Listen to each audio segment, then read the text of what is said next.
is Caroline Washera Gidinji. She is the CEO and founder of Affordable Apparel, a designing, branding, and printing company, as well as a founder of Orthomedic Supplies, a medical product supply company. She is a human resource practitioner turned entrepreneur. She is an experienced HR expert and professional with a plethora of knowledge to share, gained from a wealth of experience working in large MNCs and INGOs spanning over 30 years in the various capacities. Washera holds a BSc degree, HND, HRM, and MSc Organizational Development. Her passion includes volunteering for causes focused on children, like the Heart to Heart Foundation and various children's and old people's home. She also has a special passion and interest in supporting the girl child through education sponsorships, both formally and informally. Currently, she's also setting an example of how those living with rare conditions can still cut a niche for themselves within the entrepreneurial sector unvetted. To contact her, you will find her at washera@apparel.co.ke or cgidinji2011@gmail.com. Let us put our hands together as we bring to the podium Caroline Washera Gidinji. Good evening, all. So you forgive my voice, it breaks. Don't get worried. I'm not about to drop. So my name is Caroline Washera Gidinji. I'm a HR practitioner turned entrepreneur. My story starts as a child in a book. When Radido called me, first and foremost I was like, who is this dude? Who calls you randomly to tell you to write a story about yourself? That's not a common thing. So I started thinking, is he for real? Is he 419? You know, those guys. And nowadays they have many. So when I Googled him, I saw he was legit. But now my next question was, what story am I writing? I'm sure everybody here has different stories at different phases of their lives. So what story do you want? At each level of my life, I have reason. So which one do I give? So I thought, I have a friend in Norway called Irene. Irene, shout out. I know you're watching on YouTube. Irene has always asked me to write a book. So I thought I've got an opportunity, so let me start from the bottom, going up. So the bottom is my childhood with a very intentional and proactive father.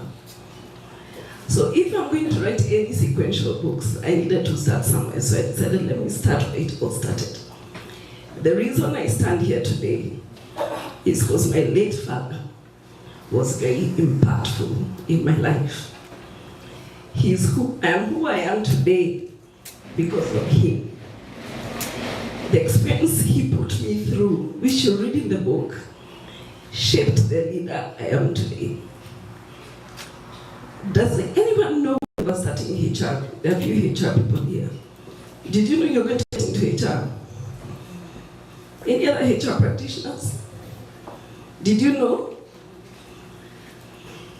I actually experienced my first HR experience at 13 years. So if you read the book, you'll see about it. By total accident.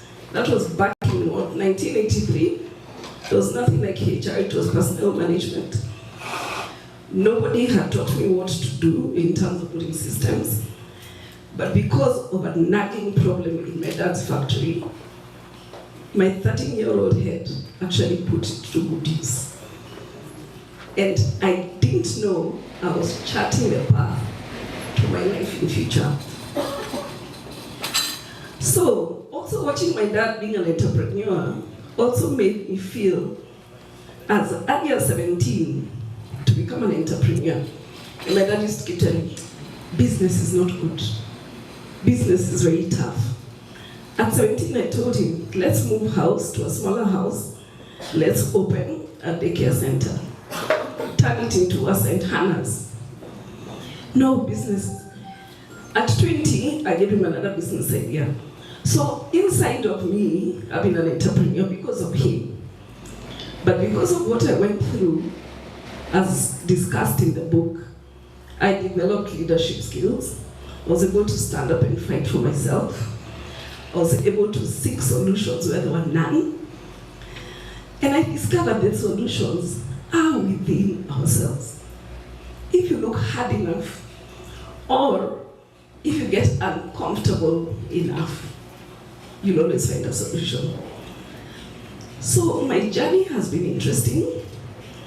Radido, thank you very much for kickstarting the book publishing issue.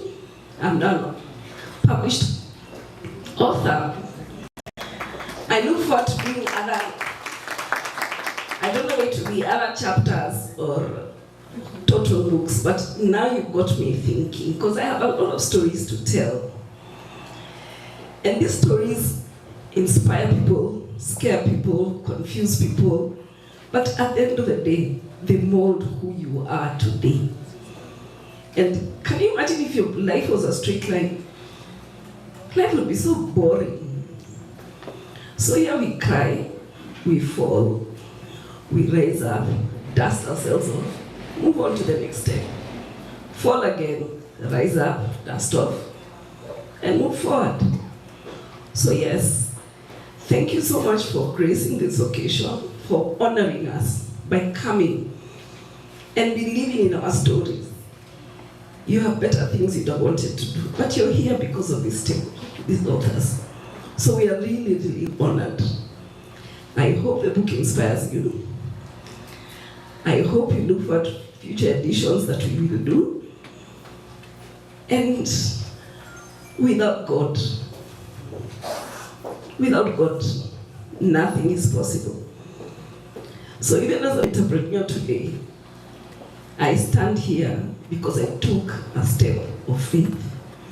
As soon as I turned 50, I was like, I'm not going back to employment. I keep wanting to be an entrepreneur, so let me do it now. So I like what, I think it was Kellen who said, you start with what is in your hand, and you take a step of faith. The minute you take a step of faith, with God's wisdom, God's guidance, you'll get to where you want to be, and you will continue to rise. So, thank you so much, Radido. I think we need to give him a round of applause for standing with the women who are here today.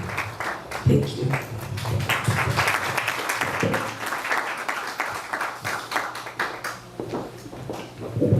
Thank you, Caroline. If you look intently within, you realize what you need is right within you. Don't look for it somewhere else. It is right within you. Activate it into motion and see how you will scale the heights. Thank you, Caroline. We come to our next speaker. So, ladies and gentlemen, it is my honor to introduce Josephine Ndambuki. Josephine is a technology business leader with over 15 years experience working in ICT and telecom sector in both private, public, and development organizations in Kenya and beyond. As the Chief Manager, Business Development and Innovative at Konza Technopolis Development Authority, she is currently working with the leadership team to bring to life the vision of Silicon Savannah in Kenya by activating a robust ecosystem of investors, industry experts, local and international partners, and key stakeholders to deliver the most ambitious fit for future smart city in the African region. Doesn't that deserve a hand clap? Josephine has a wide range of experience in technology systems, data centers, and core network planning, implantation, and support, both terrestrial and submarine segments. She has been involved with the delivery of critical infrastructure projects in Kenya, including Pioneer Undersea Cable and landing station for the team's submarine cable system. the National Center located at Konza Technopolis, and securing the investments for the first 100% green tea data center in Kenya located at Olkoria Tech Park, among other key technology projects. Josephine is passionate about mentoring the next generation of tech leaders with a focus on the youth and women in tech. As such, she has been instrumental in the establishment of various programs that provide opportunities to mentor women and youth to take up STEM careers in Kenya, including Safaricom Women in Tech, Digitizer, and is now working to deliver the Silicon Savannah Women in Tech. She has served in several boards in Kenya and beyond, and has been recognized in various platforms, including, among others, Tech Women 2013 Alumni, a US Department of State program, Vodafone Women in Red 2015, Top 40 Under 40 in Kenya 2014 by the Business Daily, and Women on Boards Award winner 2021, STEM Sector Kenya. Academically, Josephine holds a BSc Computer Science degree, an MBA Strategic Management, and is currently pursuing a PhD in Business, Entrepreneurship, and Small Business Development with a bias on research in technology enterprises, in bracket startups. She is a certified projects manager and ISO Quality Management Systems implementer professional. Josephine is a mother of 4 and a mentor to many. Let's put our hands together as we bring our sister Josephine Rambuki.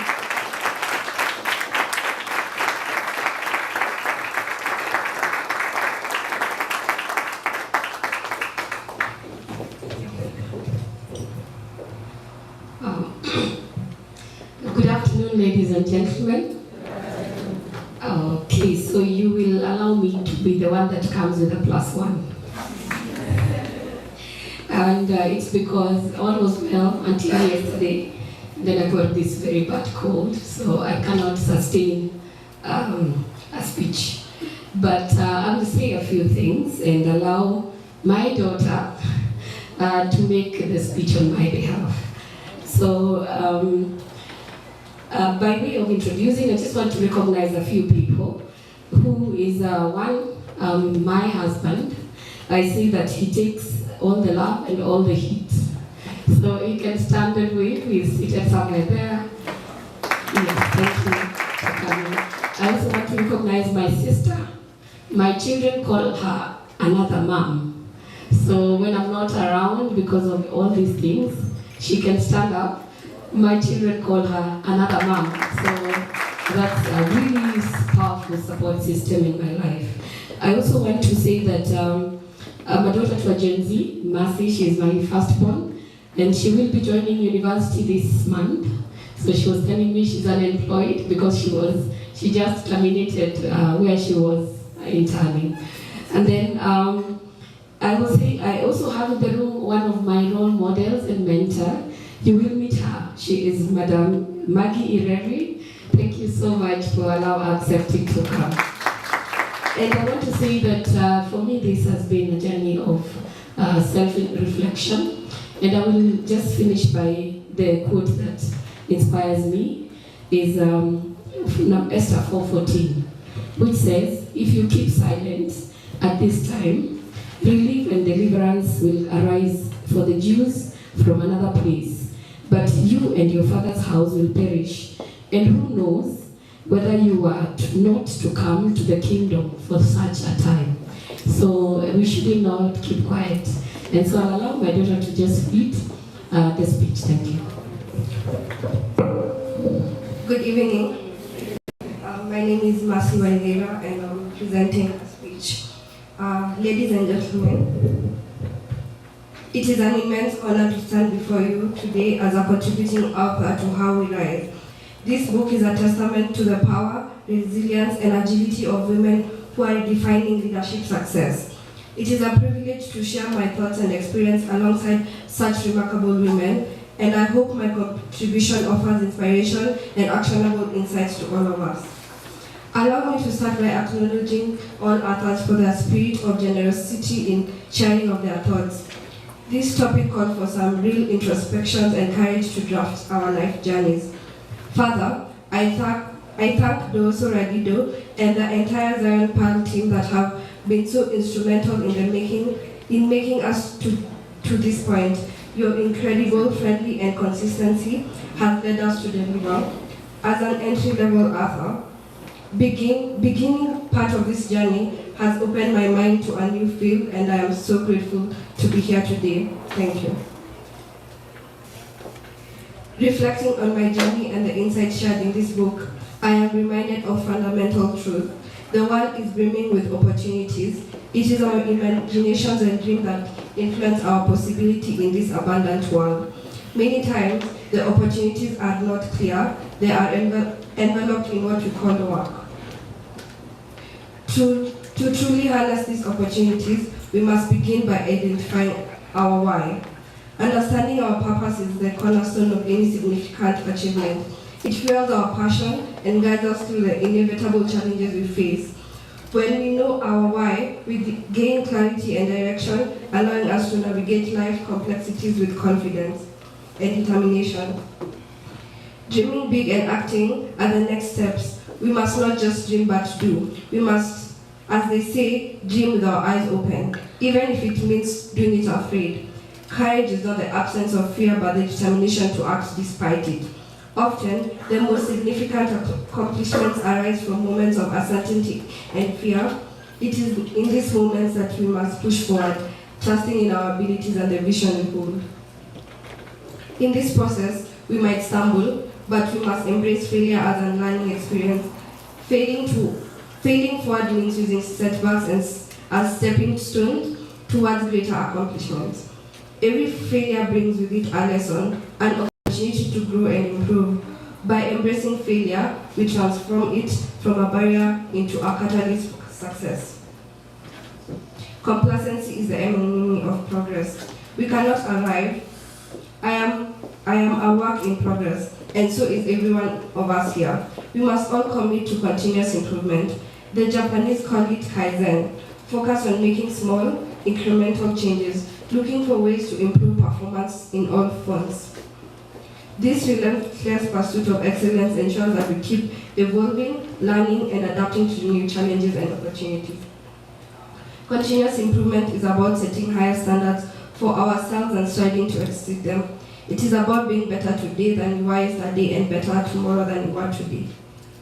One of the most fulfilling aspects of my journey has been the opportunity to lift others, to be part of a story of positivity, and to share life with others.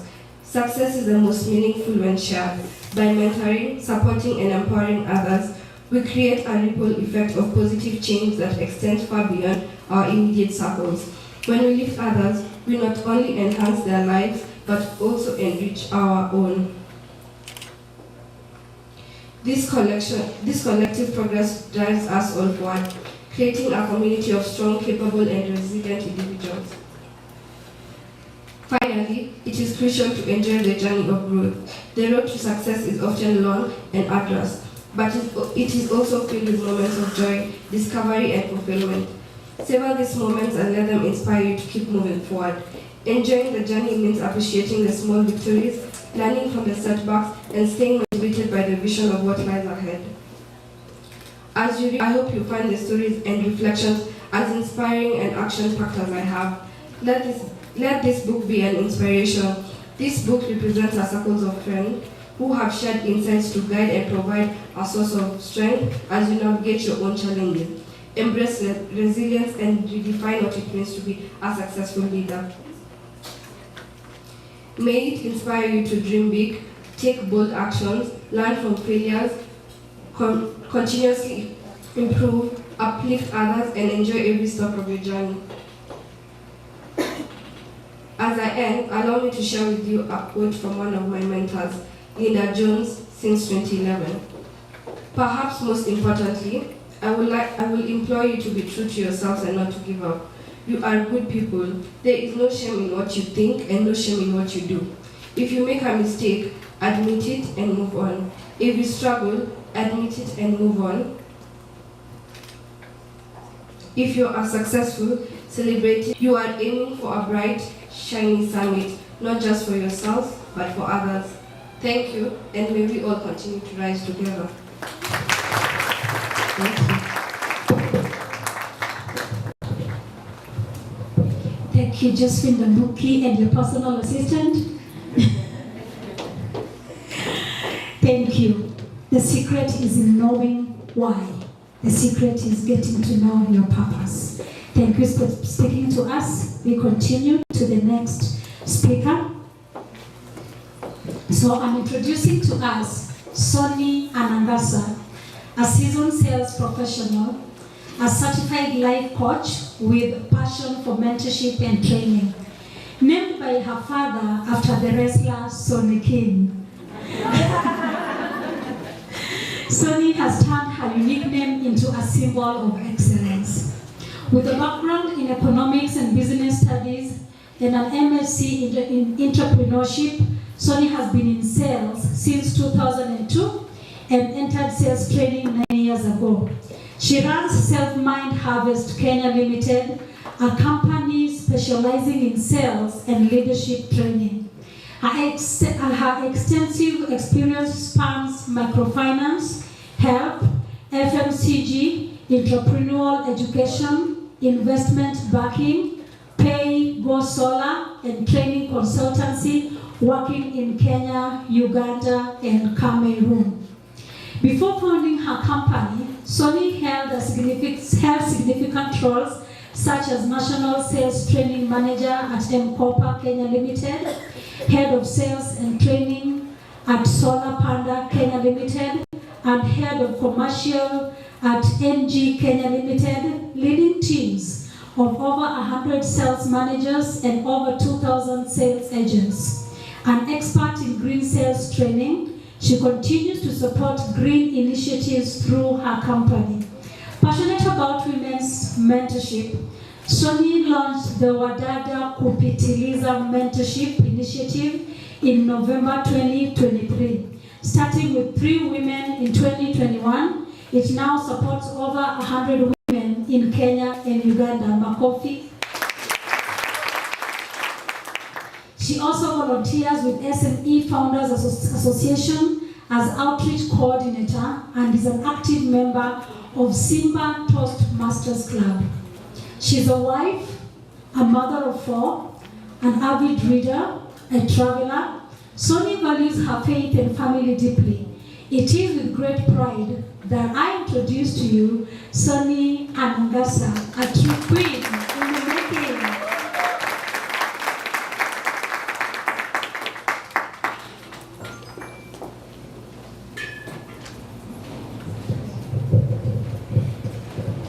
Wow. First and foremost, I would really like to thank God for this day. March 2024 was a blank month for me because I almost lost my life. I was in ICU for 2 weeks, but thank God I got through. So you can imagine how I feel today.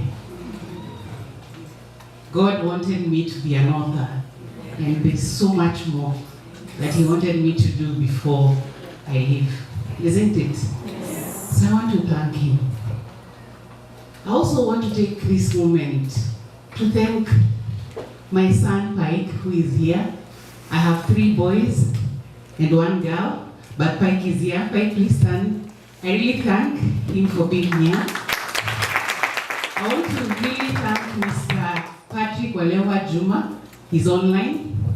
He works in Tanzania, but he's also watching, so I really want to thank him because this lady here is not easy to handle, but this man has really done a good job, and I thank him. I also thank my sister Dorcas. She's always standing with me. Can we Cedric? There's my adopted sister, Florence, and her friends, and the Wadada ladies, wherever you are, please wave. Thank you so much. Thank you. I can't say thank you to everybody, but there are so many people who are here. I've guys seen Frida, Eugene. Thank you so much for being here for me. I'm really excited to be here. adapt, reinvent, rise. Those are the key things that have helped me through my journey. You read in the book. But I remember some time back, after 3 years, I know you all know Kenya Women Finance Trust, yes? Yeah, so after 3 years, in fact, I've seen Beatrice here. Yes, Beatrice, we started work in the year 1999 together. And I'm so glad she's here also. So after the 3 years, I now got married in the year 2002. And this man called Patrick got transferred to Uganda. So I was to renew my 3-year contract. But I looked at things, people like Florence were calling me and telling me, Sonny, you're newly married. You're here in Kenya and your husband is in Kampala. I was like, what is the problem? Like those women, they are going to take away your husband. And I'm like, what do you mean they kneel? Do you know I didn't renew that contract? Because this was not going to happen to me. After I had struggled to get this man, no way. So without a strategy, I packed up my things and I went where? To Kampala. You will read the stories. So through adapting, reinventing myself and rising, I was able to survive Kampala. After Kampala, I came back to Kenya. Went back to Kenya Women. They gave me another 2 years because I was so good. So after another 2 years, Patrick again went to Cameroon. So when the 2007-2008 clashes happened, he came and said, because I was displaced for a while, we are going to Cameroon. So there I was again. I went to the MD and I was like, I have to go. This time he made noise. You know, he really gave me a long lecture. What is this? The first time I thought it was honeymoon face. This time, what is it? But I still went because to me, family really came first. And then I went again with the same mantra. Adapt, reinvent, rise. Can you imagine teaching students? And I've been 7/8 of them who are French speaking, and you're there struggling to learn the language. Guys, I did it. But after the first month, I got somebody to tutor me. And I was able to survive in that country for almost 3 years, teaching them in French, something that I had never learned in my life. What is that? Adapt, reinvent, rise. And then I came back again to Kenya. You know how tough it is when you come out of the country, trying to get back into employment. You know how it is? Yeah, those people you left behind, their Kina Beatrices are now country directors, you know, they're up there. And you're coming back. Yeah, now I'm back to the market. It's very difficult to get back. So what did I do? I thank the God of opportunities. Because there are people who give you opportunities. Let's just give another round of applause to Retido. He's also somebody who has given us an opportunity, isn't it? We wouldn't be here. So when I came back to Kenya, an old boss of mine asked me if I wanted to work at Mkopa. And I said, I want to do business. But after struggling to do business, I said, hey, where are you? I called him back, hey, is that job still available? He's like, where Msudi? He used to call me Msudi. I'm called Sonny Anangasa Msudi. So he used to call me Msudi. He's like, where Msudi? Wewe kazi yako ni kutoka kila saa. Vile umetoka Cameroon, you think hii job utakuja utaweza kweli? I'm like, I will do it. But he told me this time now, it's not management. You're coming in as an officer.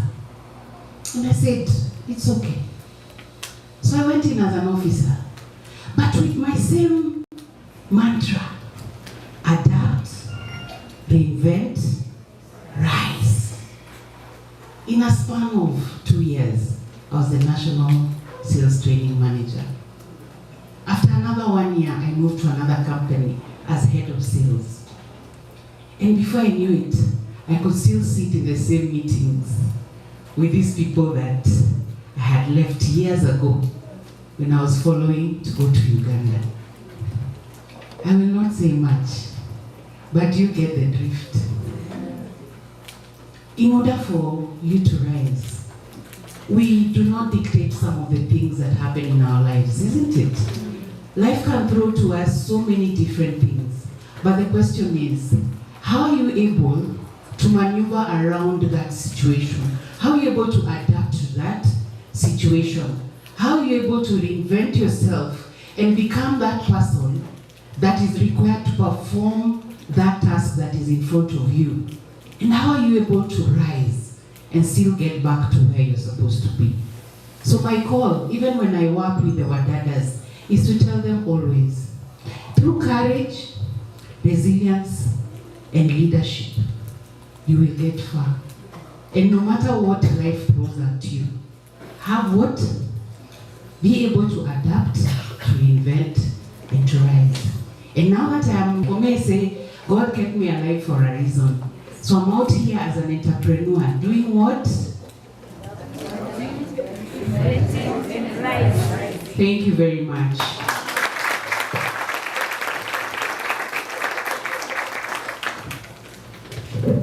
Adapting, reinventing, rising.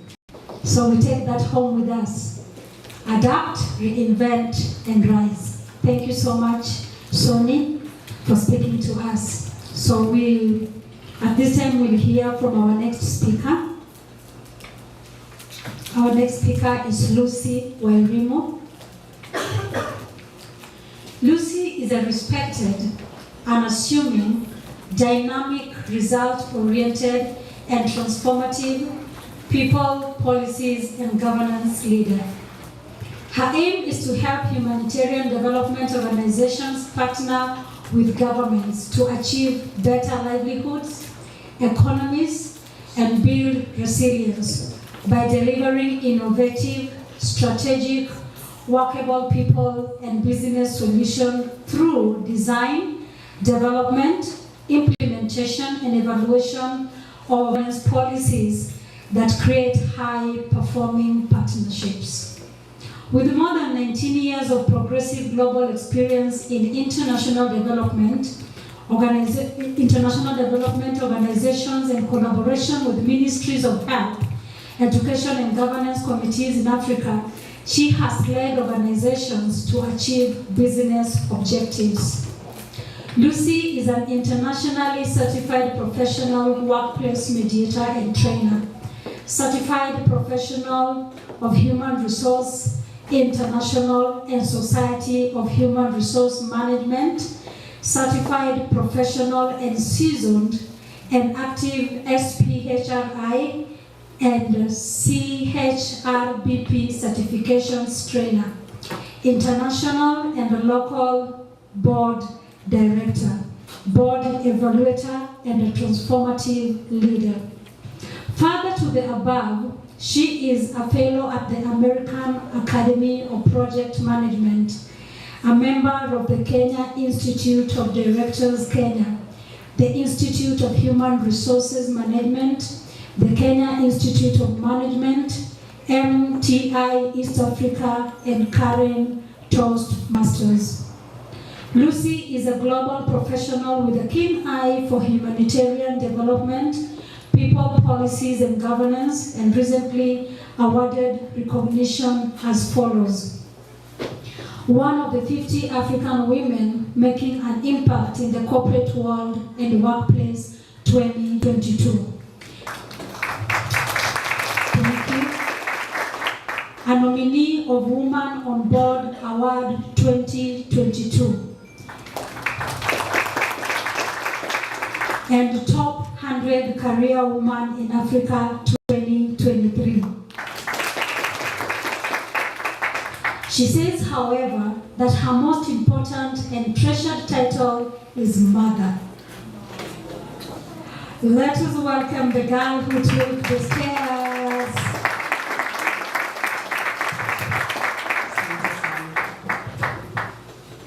Wow. last but not least, Ama, there's someone else. Yeah? Thank you so much, ladies, gentlemen, and my two beautiful daughters who are seated at the back. Please stand up and wave. I have Gen Zs in the house as well. I would like to recognize the presence of a very important person in my life. Someone that I love so much, and anyone that knows me very well knows that I love this man so much. I love him. My first love, the first man that believed in me, and I am really honored to have him in this room this evening. Dad, please stand up and say hello. Thank you. That's my dad. So, growing up, my dad used to call me Magistrate. He can confirm that he's in the room. Dad knows if it's true. Yes, he used to call me Magistrate. And so, from a very young age, I knew that I would either study law or even end up being a magistrate. So maybe these dreams are still valid. So what I used to do was get all the kids in the neighborhood, sit them together, and then ask them to fight so that I could, I could, be the judge of, the cases. And so I would, make judgment on that child or that friend of mine that I felt, this is my best friend, and so I would make judgment in their favor. This is how I started my magistrate career. That was cut short, but maybe soon. Now, I want to thank everybody for sure for honoring our invitation. This invitation was sent to you in under a month. And you actually left what you were doing, what you needed to do, and you came here. So I just want to thank you very much, and barikiwe sana. So, I want to do many things in life, okay? I'm only 43. So I really want to do so many things in life. But the most important thing that I want to be able to do, truly and honestly, is to inspire people, inspire young women, young men with my story. So I want to continue telling my story as much as I can. And my story is an interesting one. And I've said it in the book. I've written a bit about it. And I say a bit about it because it's one chapter. I really hoped that I could, write the whole book, and it is coming. So I want to be able to inspire that young man, that young woman that is asking, can anything good really come out of the situation that I am in? Can I be someone? Can I move from point A to point B? Can I really make an impact? This is what I want to do. I want to tell my story because I was born in Kibera. Neighbor dad? Yeah. Yes? I was born in Kibera, in the informal settlement. We grew up in another one, not so informal, but still not so far from that. And I was so determined from my young age to be able to make something and rise from where I was and where life had me at the time to where I am right now. So I want to be able to tell this story as many times as I can to as many people as I can be able to tell. And also when you read this book, I want you to be able to share it with people, share it to the young people. And before I get to that, I want to I want to just share my experience while writing my chapter. I cried, I sobbed a lot. I didn't cry, I sobbed a lot. And you know why? Because it took me, I had to relive some moments. And some of these moments were very difficult. Okay? Obviously, coming from where I'm coming from, asking all these questions, wondering if I'll be able to move from where I was to where I had envisioned that I wanted to be. And so reliving these moments was very difficult for me. And I sobbed a lot. But I had to continue writing. And I know the author, the publisher, Radido. Where is Radido? Fantastic. Let's clap for this man. So Radido wanted, was it 1,500 words? So, but when you look into my laptop, I think I have 10,038 words. Because I'd already started writing my book, you know? And for those who have still not gotten the gist, this is a collection of stories from these powerful women on how they rose from ground up or to where they are currently. So this is a chapter. I had to write a chapter and not a book, okay? Because when I saw the request to be able to share my story, I thought the first thing I asked Adido was, do you really have enough space? Because I have a lot to say. And what exactly do you want? And the guy said, excuse me, Lucy, we just need you to tell us, answer one question. How did you rise?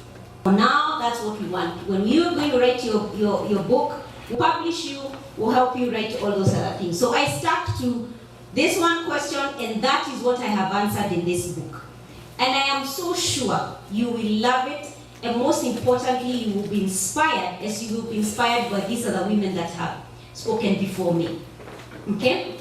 I really, I'm big on my faith and spirituality.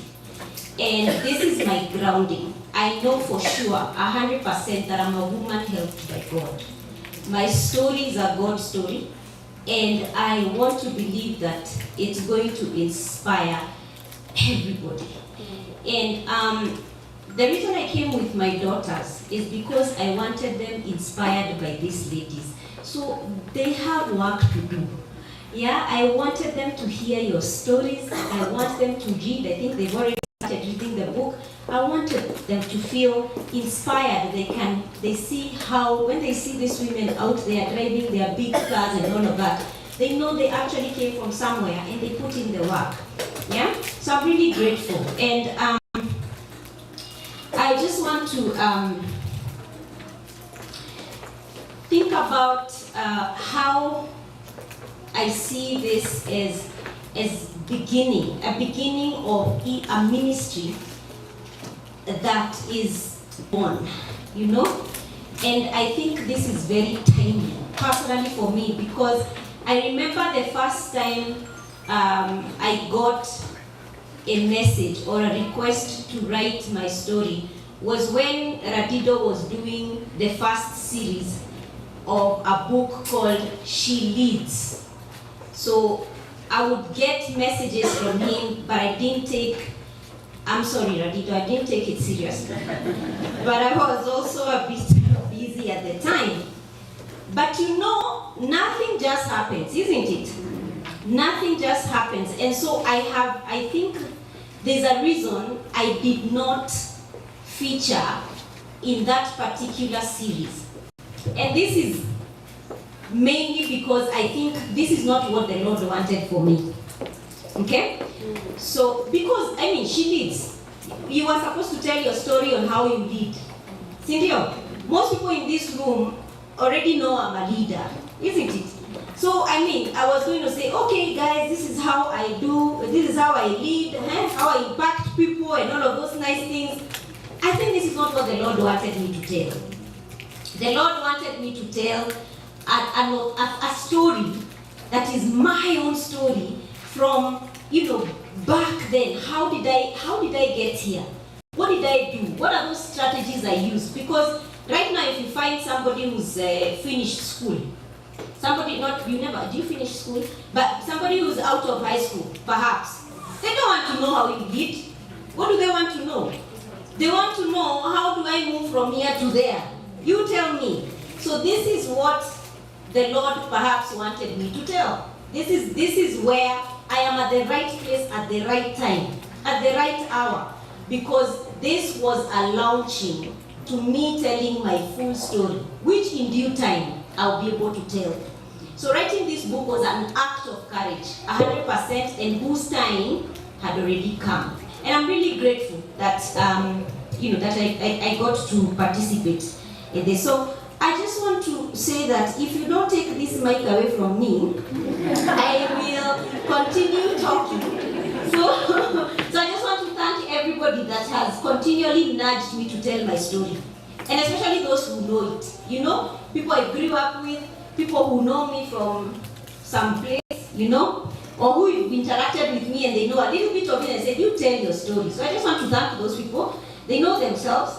I want to especially thank my family for being here, my friends, my special friend, you know who you are.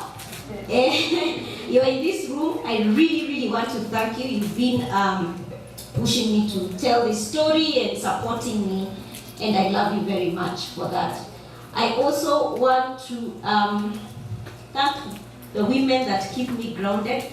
They are in this room, and the way they are looking at me right now, they are hoping that I don't remove my shoes because I don't speak wearing my shoes. So I am really struggling, but I have managed to keep them on, and I'm sure I have made them proud.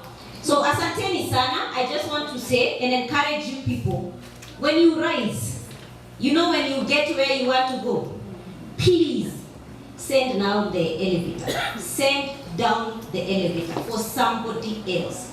As for me, I took the stairs, and because I took the stairs, Stephanie and Jasmine, now I can take the elevator to the next floor. Asante sana.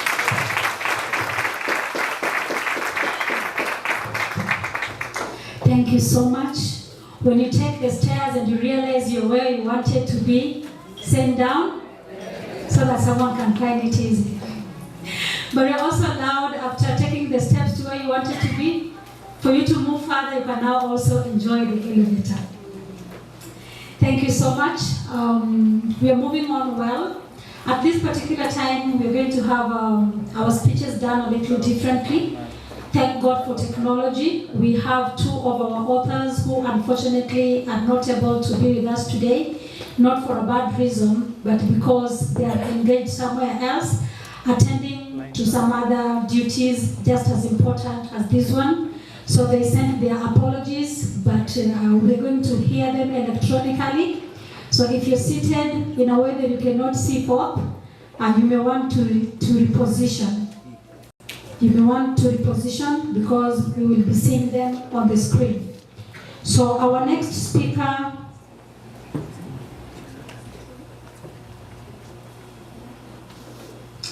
Okay. It is my honor to introduce Michelle Kagari, a distinguished leader and a visionary in the field of international development with over three decades of experience. Michelle has directed her career to transforming the lives of marginalized people. She is currently focused on changing agricultural policy, fostering strategic partnerships, and driving resource mobilization to uplift rural communities around the world. Michelle is now serving as the Senior Director of Government Relations and Policy at One Acre Fund.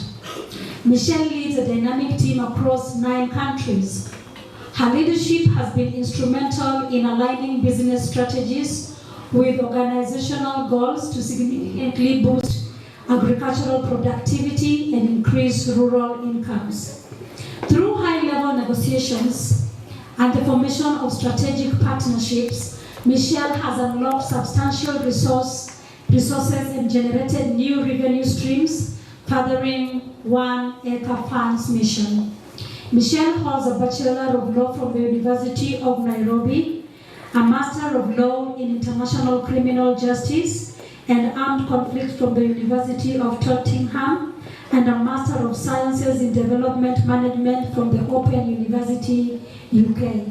She is also a certified executive coach with the Association of Executive Coaching and accredited by the European Mentoring and Coaching Council at practitioner level. In addition to her role at One Acre Fund, Michelle is a dedicated board member and a leader in various organizations. She serves as the chair of the Human Capital Committee at Food for Education. She is the board chair at Gateway Management Company Limited and holds board memberships with the Fertilizer Association of Kenya, the Agriculture Sector Network of Kenya, and Education for All Children. These roles underscore her expertise in corporate governance and her commitment to driving strategic oversight and growth. Michelle's background in advocacy and human rights is equally notable. spanning over 20 years. For instance, she has previously led significant initiatives to enhance policy accountability and secure legal victories, such as overturning the closure of the Dadaab refugee camp. Her ability to engage with policymakers and drive meaningful policy changes has made a lasting impact on the communities she serves. Michelle is also a passionate mentor and coach, dedicated to growing the next generation of leaders. She is thrilled to have contributed a chapter to the book, How We Rise, sharing her leadership journey and the strategies that have propelled her career. Although she cannot be physically present today, as she is currently in the USA, she looks forward to interacting with everyone at the launch and connecting with her fellow co-authors. On a personal note, Michelle is a devoted wife and a mother to an 11-year-old daughter. In her free time, she loves hanging out with friends and family, traveling and reading. Please join me in welcoming Michelle Kagari.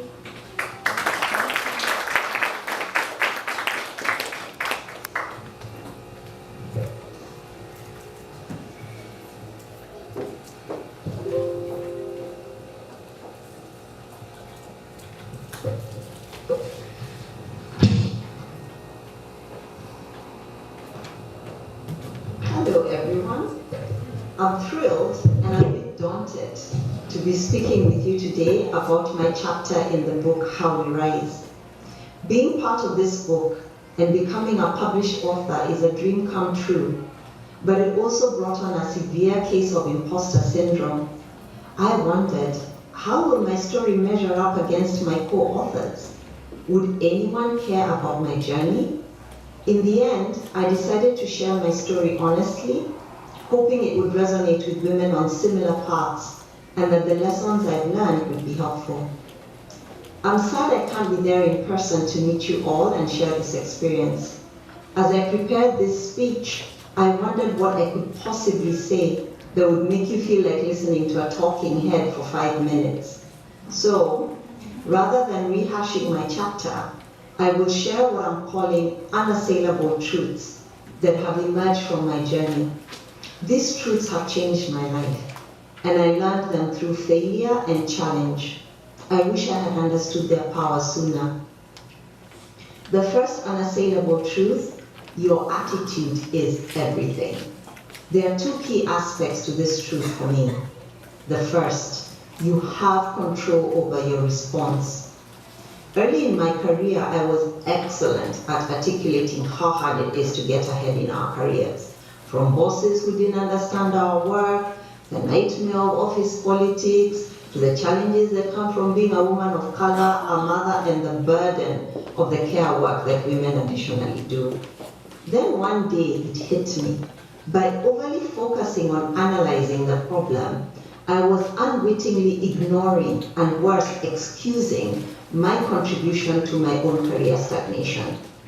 I realized I couldn't control everything that happens to me, but I definitely had control over how I responded.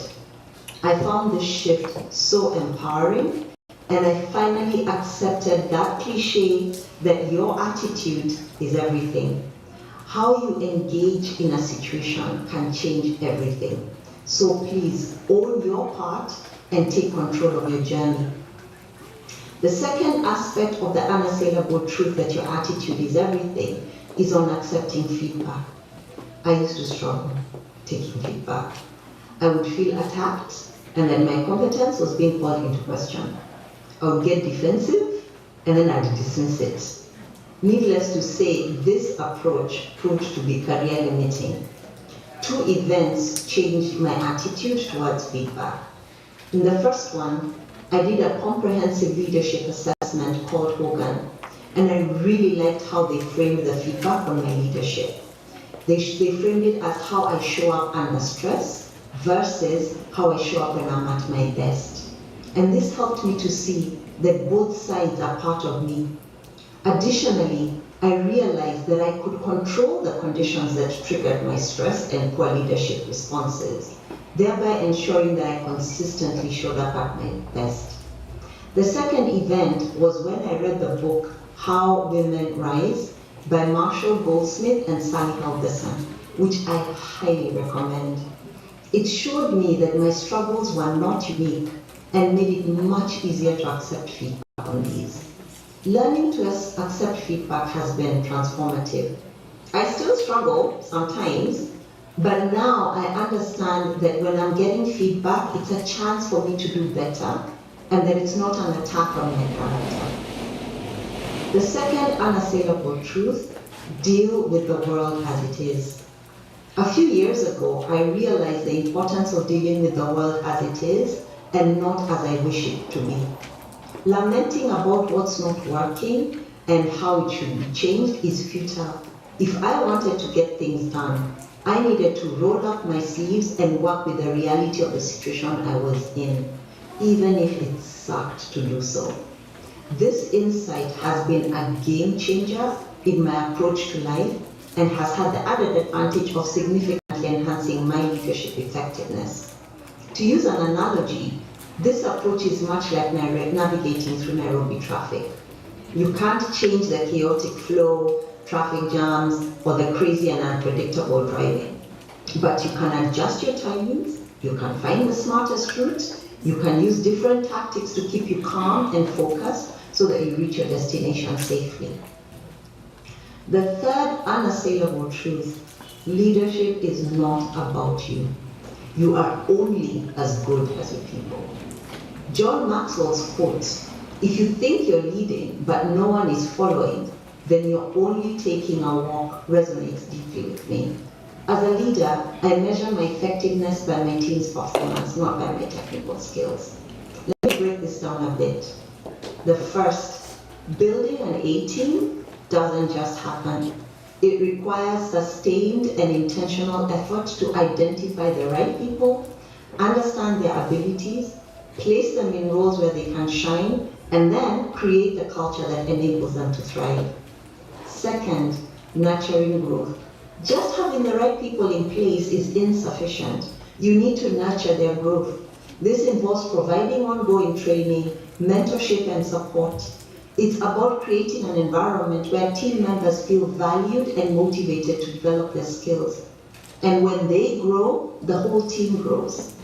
The third, ensuring cohesion.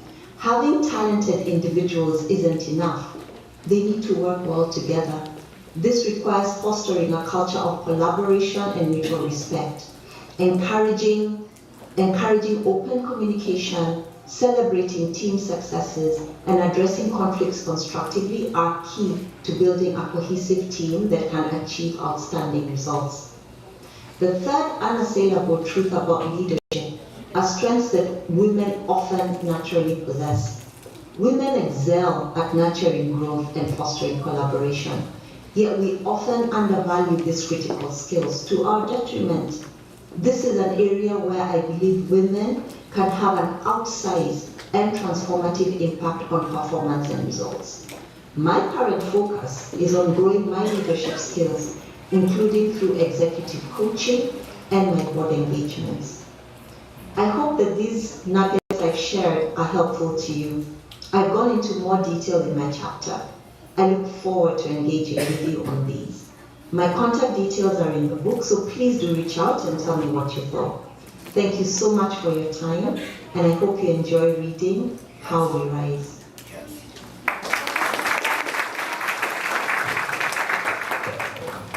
Thank you, Michelle, for speaking to us. My take home is, leadership is not all about me. I'm just as good as the people that I lead.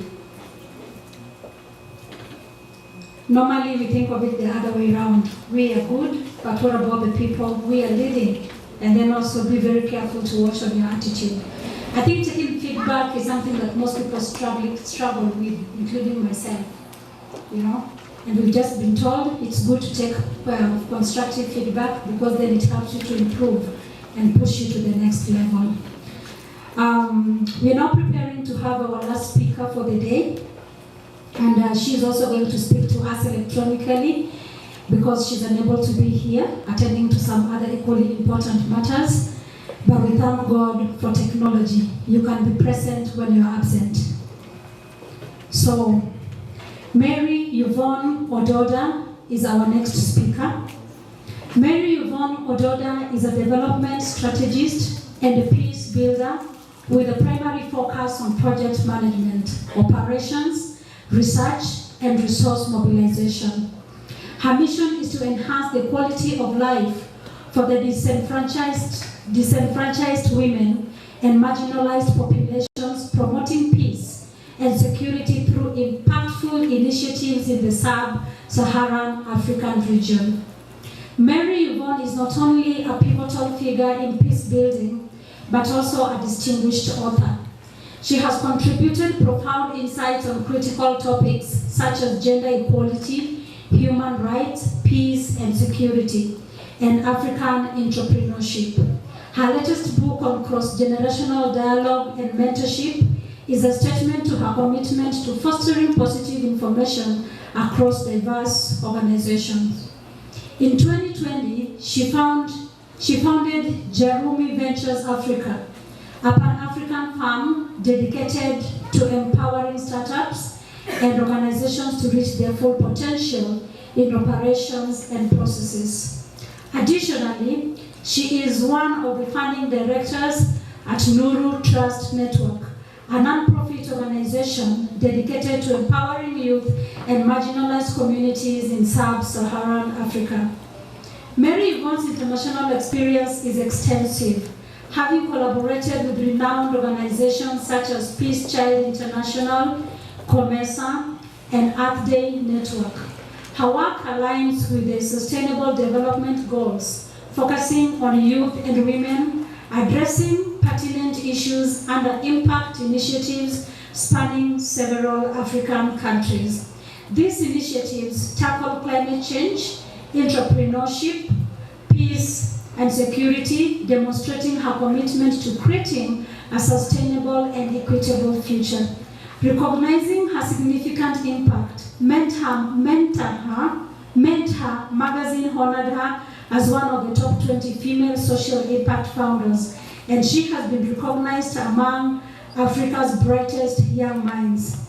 Her influential roles include serving as the Secretary of the UN Women Regional Advisory Committee on Civil Society Organizations in Eastern and Southern Africa, and as a board advisory director for Youth Cafe, an organization dedicated to combating social injustices among African youth. Mary Yvonne's participation in the UK Rights and Security Institution Coalition and the UN Civil Society Organization Coalition on Human Rights and Counterterrorism underscores her commitment to a broader global initiatives. Mary Yvonne's unwavering dedication extends to her tireless effort in promoting social justice, equality, and inclusivity. Her extensive work addressing discrimination and advocating for equality and equity reflects her profound commitment to shaping a better future for all. Let us put our hands together as we bring Mary Yvonne Ododa. Hello, ladies and gentlemen. My name is Mary Ododa.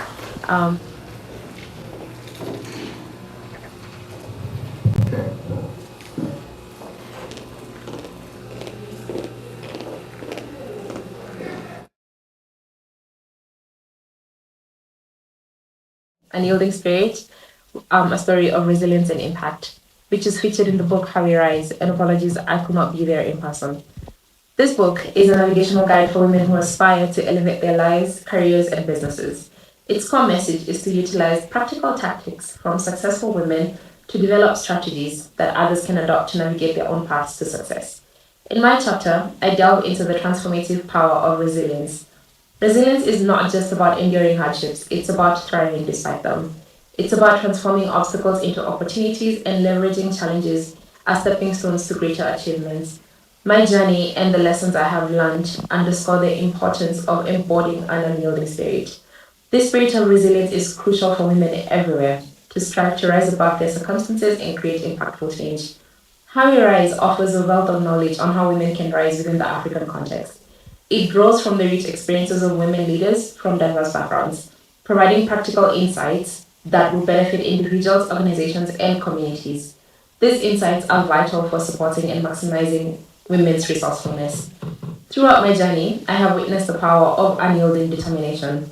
It is this determination that has driven me to strive for excellence and break barriers. It is this spirit that propels us forward, even in the face of adversity. We must believe in our capacity to overcome, to innovate, and to lead. As women, our collective strength lies in our ability to support one another, to share our stories, and to learn from each other's experiences. Many individuals often feel trapped in their daily jobs, despite possessing passions and skills that could lead them to more fulfilling roles. Transitioning to a more fulfilling path, though challenging, is achievable by taking one step at a time.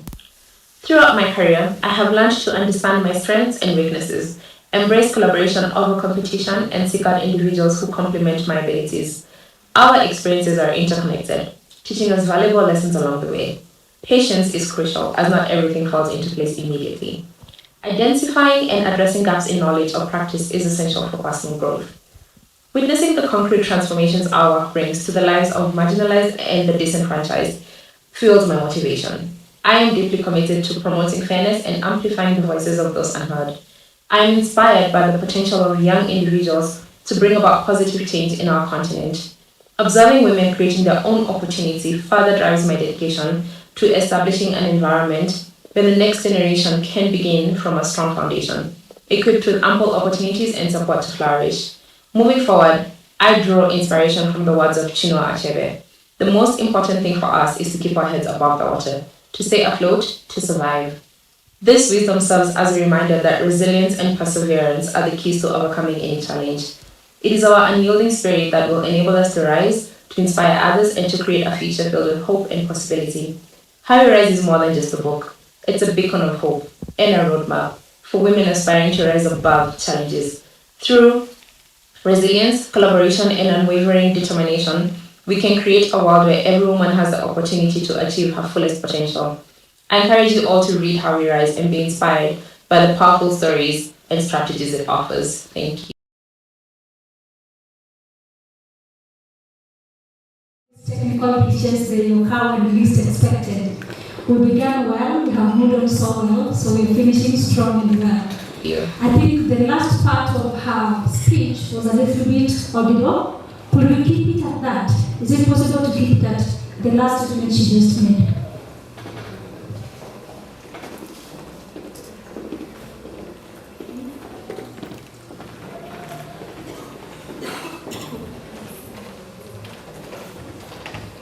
Hello, ladies and gentlemen.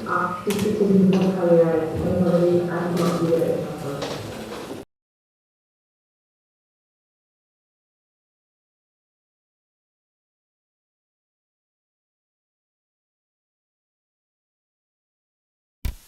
Hello, ladies and gentlemen. My name is Mary Ododa, and it's such an honor to come before you today to share the essence of my chapter, Unyielding Spirit, a story of resilience and impact, which is featured in the book How We Rise, and apologies I could not be there in person. This book is a navigational guide for women who aspire to elevate their lives, careers, and businesses. Its core message is to utilize practical tactics from successful women to develop strategies that others can adopt to navigate their own paths to success. In my chapter, I delve into the transformative power of resilience. Resilience is not just about enduring hardships, it's about thriving despite them. It's about transforming obstacles into opportunities and leveraging challenges as stepping stones to greater achievements. My journey and the lessons I have learned underscore the importance of embodying an unyielding spirit. This spirit of resilience is crucial for women everywhere to strive to rise above their circumstances and create impactful change. How We Rise offers a wealth of knowledge on how women can rise within the African context. It grows from the rich experiences of women leaders from diverse backgrounds, providing practical insights that will benefit individuals, organizations, and communities. These insights are vital for supporting and maximizing women's resourcefulness. Throughout my journey, I have witnessed the power of unyielding determination. It is this determination that has driven me to strive for excellence and break barriers. It is this spirit that propels us forward, even in the face of adversity. We must believe in our capacity to overcome, to innovate, and to lead. As women, our collective strength lies in our ability to support one another, to share our stories, and to learn from each other's experiences. Many individuals often feel trapped in their daily jobs, despite possessing passions and skills that could lead them to more fulfilling roles.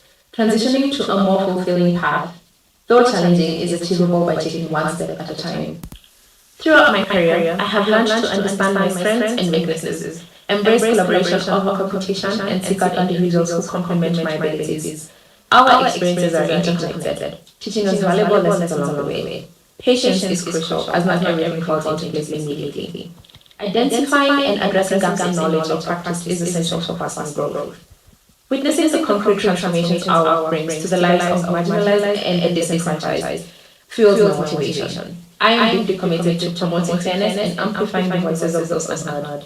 I am inspired by the potential of young individuals to bring about positive change in our continent. Observing women creating their own opportunity further drives my dedication to establishing an environment where the next generation can begin from a strong foundation, equipped with ample opportunities and support to flourish. Moving forward, I draw inspiration from the words of Chinua Achebe. The most important thing for us is to keep our heads above water, to stay afloat, to survive. This wisdom serves as a reminder that resilience and perseverance are the keys to overcoming any challenge. It is our unyielding spirit that will enable us to rise, to inspire others, and to create a future filled with hope and possibility. How We Rise is more than just a book. It's a beacon of hope and a roadmap for women aspiring to rise above challenges. Through resilience, collaboration, and unwavering determination, we can create a world where everyone has the opportunity to achieve her fullest potential.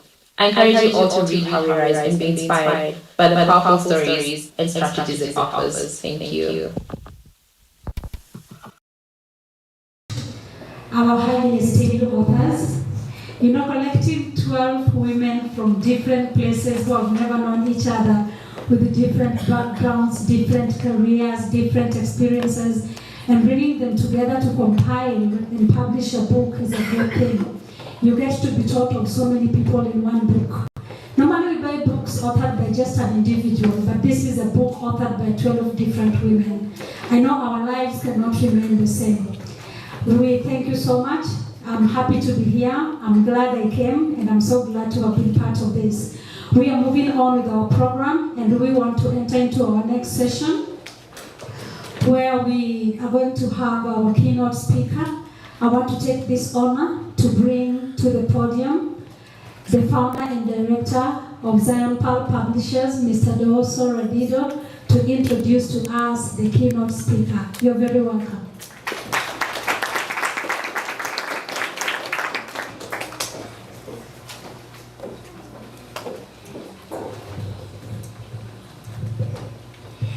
Well, ladies and gentlemen, it is my honor to bring to us the keynote speaker of the day today. Before I read her profile, I just want to say thank you to her for sparing time to come. I know it was a short notice. Even how we got to you was just special. But thank you for honoring the invitation. We are all glad that you made it to come. So I'll just read your profile quick, and then I'll let you come and speak to us. So as has been said, or as you can see in the program, our keynote speaker today is Madam Maggie Ireri, also known as Margaret Ireri. She's a Kenyan businesswoman and market research professional who serves as the CEO of TIFA Research Limited, a market research company headquartered in Nairobi. She's also an award-winning market researcher professional, recognized for her contribution to the development of research methodologies for Africa by regional research bodies such as Pan-Africa Media Research Organization and South Africa Market Research Association.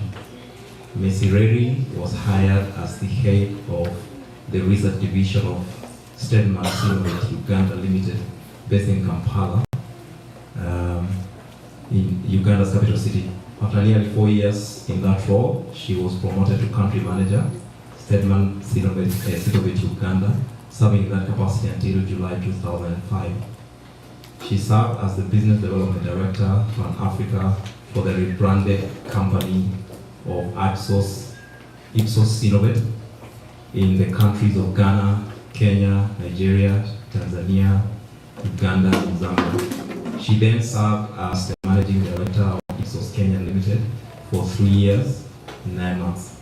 In September 2014, she left Ipsos and in 2015 founded Tifa Research Limited and became the CEO of the company, a position she holds to date.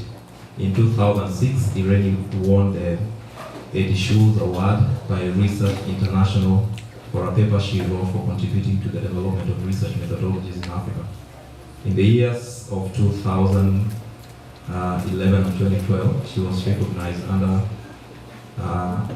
as one of the top 40 women in Kenya. She has served as the chairperson of the Marketing Society of Kenya from 2015 until 2018. In December 2018, she was one of the 5-person panel of judges who selected the top 40 men under 40 in Kenya in 2018. In 2018, her paper on passive audience research methodologies presented at the PAMRO conference won the Best Paper Award. She holds a Bachelor's of Education from Kenyatta University, a Master's of Business Administration awarded by Jomo Kenyatta University of Agriculture and Technology. She is currently pursuing a doctorate in Business Administration degree from the University of Edinburgh in Scotland, United Kingdom. I want all of us to put our hands together as we bring to the podium Maggie Irene. Come on, you can do better than that. Wow. So much welcome.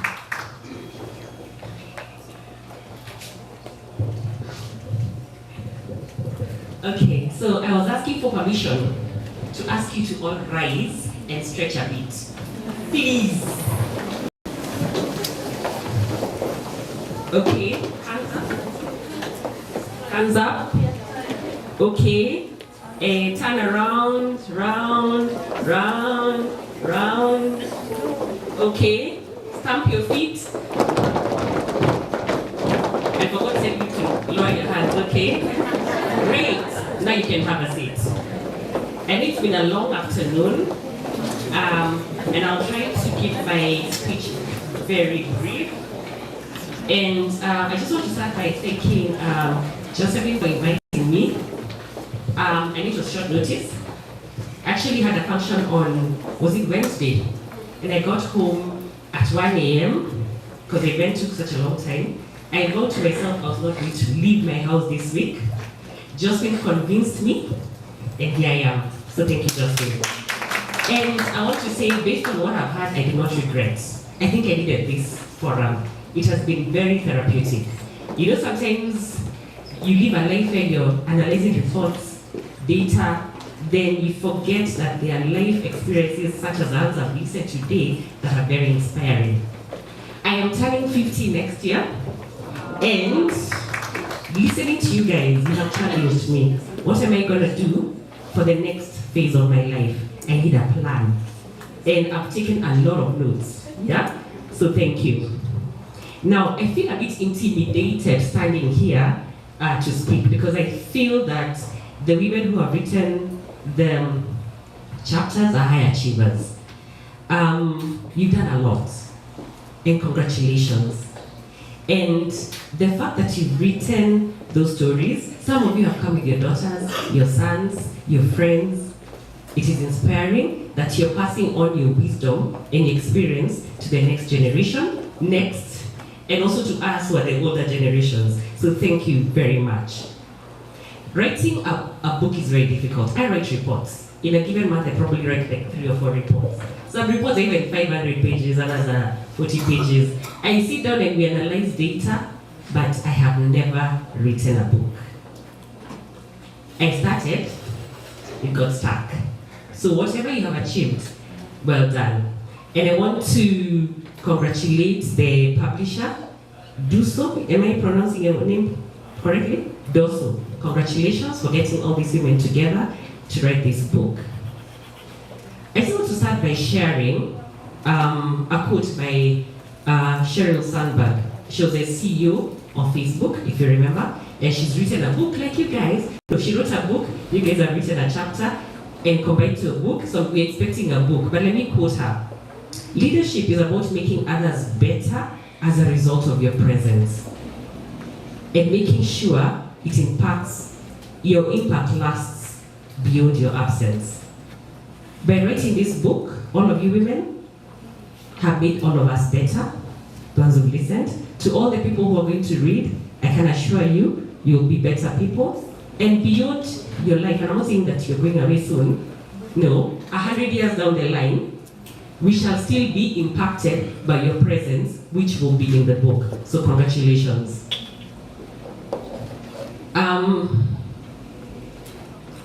I got the book yesterday. Now, I asked myself, how can I show up here and I've not read the book? So I decided to read the book. Then I asked myself, how do I read the book? Hey, me, I'm a scientist. I said, random methodology. I decided I'll randomize chapter 1 to 12. I'll pick randomly because I cannot finish the book by the time I get here. So, and I could not start sequentially because that's biased. So I decided to do randomization. And then, as some of you are walking here, I was beginning to read like the first 2 paragraphs of your book as you were speaking, just to get a sense of what you've done. So I'd like to say, at least I've read 5 of your stories. I will not say which ones, but I've really enjoyed what I've read. So I said, you know what? Why don't I walk away? As I was reading, I was like, I'm going to note down lessons that I walk away with. And I walk away with these lessons, having read this book from yesterday evening. So, lesson number 1, what I've learned from some of the authors, connecting the dots. We are a product of our life experiences. And some of you have come and said, when I was growing up, when I was in high school, my parents, and so on. And sometimes you must live life now, but look backwards and say, I'm here because I'm a product of my life experiences. And I think that's what some of the authors have shared today.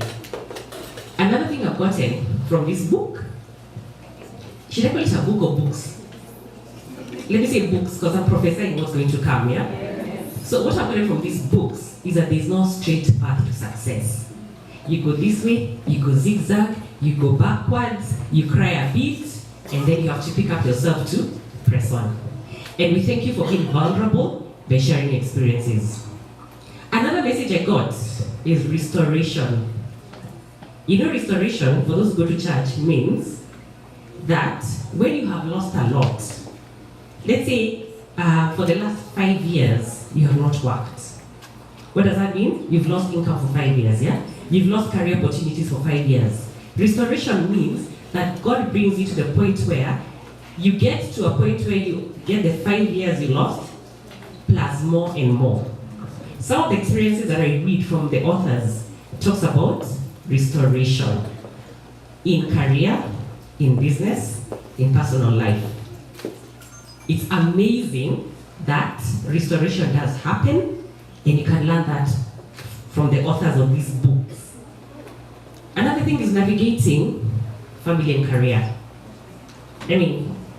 All of us always told work-life balance. Which work-life balance? It is always a challenge to navigate life and career. And thank you for sharing that. Career versus entrepreneurship. Some of you guys are professionals, fantastic, very successful. Some of you are entrepreneurs. Some of you had to do both before you specialize in one, and you've done very well. So what I also loved about this book is there's a framework.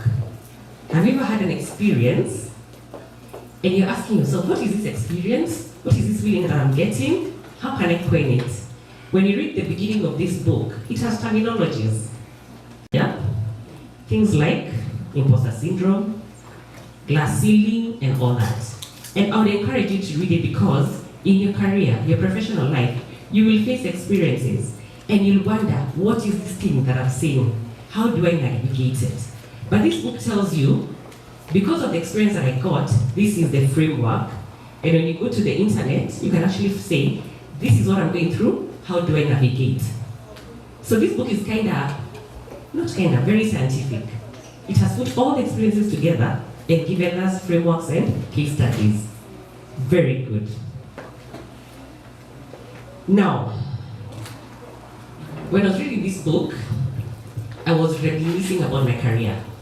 And I just want to pick like 3 or 4 key nuggets from the book and relate it to what I experienced and where I am now. So one of the key things I love is accepting responsibility. You know yourself, and you know what you've written in this book, how you were asked to work a lot by your parents, do a lot of things, and what you did was accept responsibility. And because of that experience, you became an entrepreneur. Yeah, of course, I read your chapter 1. You became an entrepreneur, and you became a HR professional and all that. But because you accepted the responsibility then, I reminded myself when I got to university, my desire was to dress very well, have my nails perfect, my hair perfect, and I needed money. My mother used to run a small supermarket in Umoja Estate, and I became her shift. I used to replace her during the shift. So I'd be home on Friday, I'd go to the supermarket, and I was the manager on Saturday and Sunday. I'd be paid 1,000 bob. That was a lot of money in the 90s. And man, I did look good those days. Ask my former university mates. And I enjoyed life. But for me, I was there to make money. But what did I get? Experience. Because I was in university and I was managing people who were older than me, bookkeeping, managing theft, sales were low, and I did this for 4 years as a joke. Then I finished university. Lesson number 2, what I got from this book, gender stereotyping, giving specific roles to women because of their gender. So I finished university and I applied for a job. When I applied for this job, I was sent to Uganda to be like a research executive, but I was so excited that I'd been given this job. Then I wanted to go and say thank you to the director of the company. And then when I was walking to his office, I don't do this often, but I did it that day. I stopped outside his office and I just dropped into a conversation. Do you know what they're saying about me? She's only 20-something, she's female, she's single, she's a cheap relocation from Kenya. Isn't it? Wow, I was like, should I quit? Should I quit? But anyway, I've already told the whole world that I'm going to Uganda as an expatriate. What do I do? I went, yeah?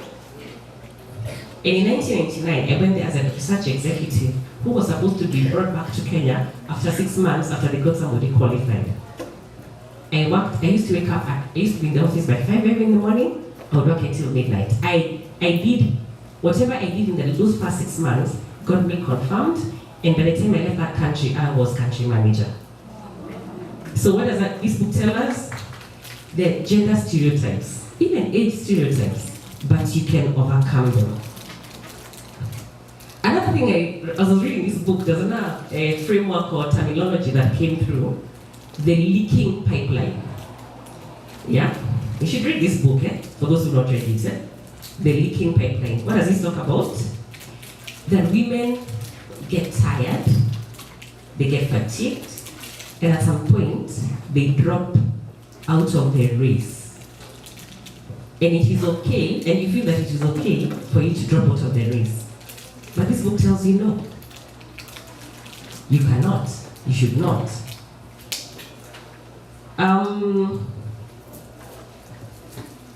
I do remember that by the time I came back to Kenya in 2010, have you felt that I have run the race? I have done all I need to do. 2010, I was ready to retire. I wanted to go home.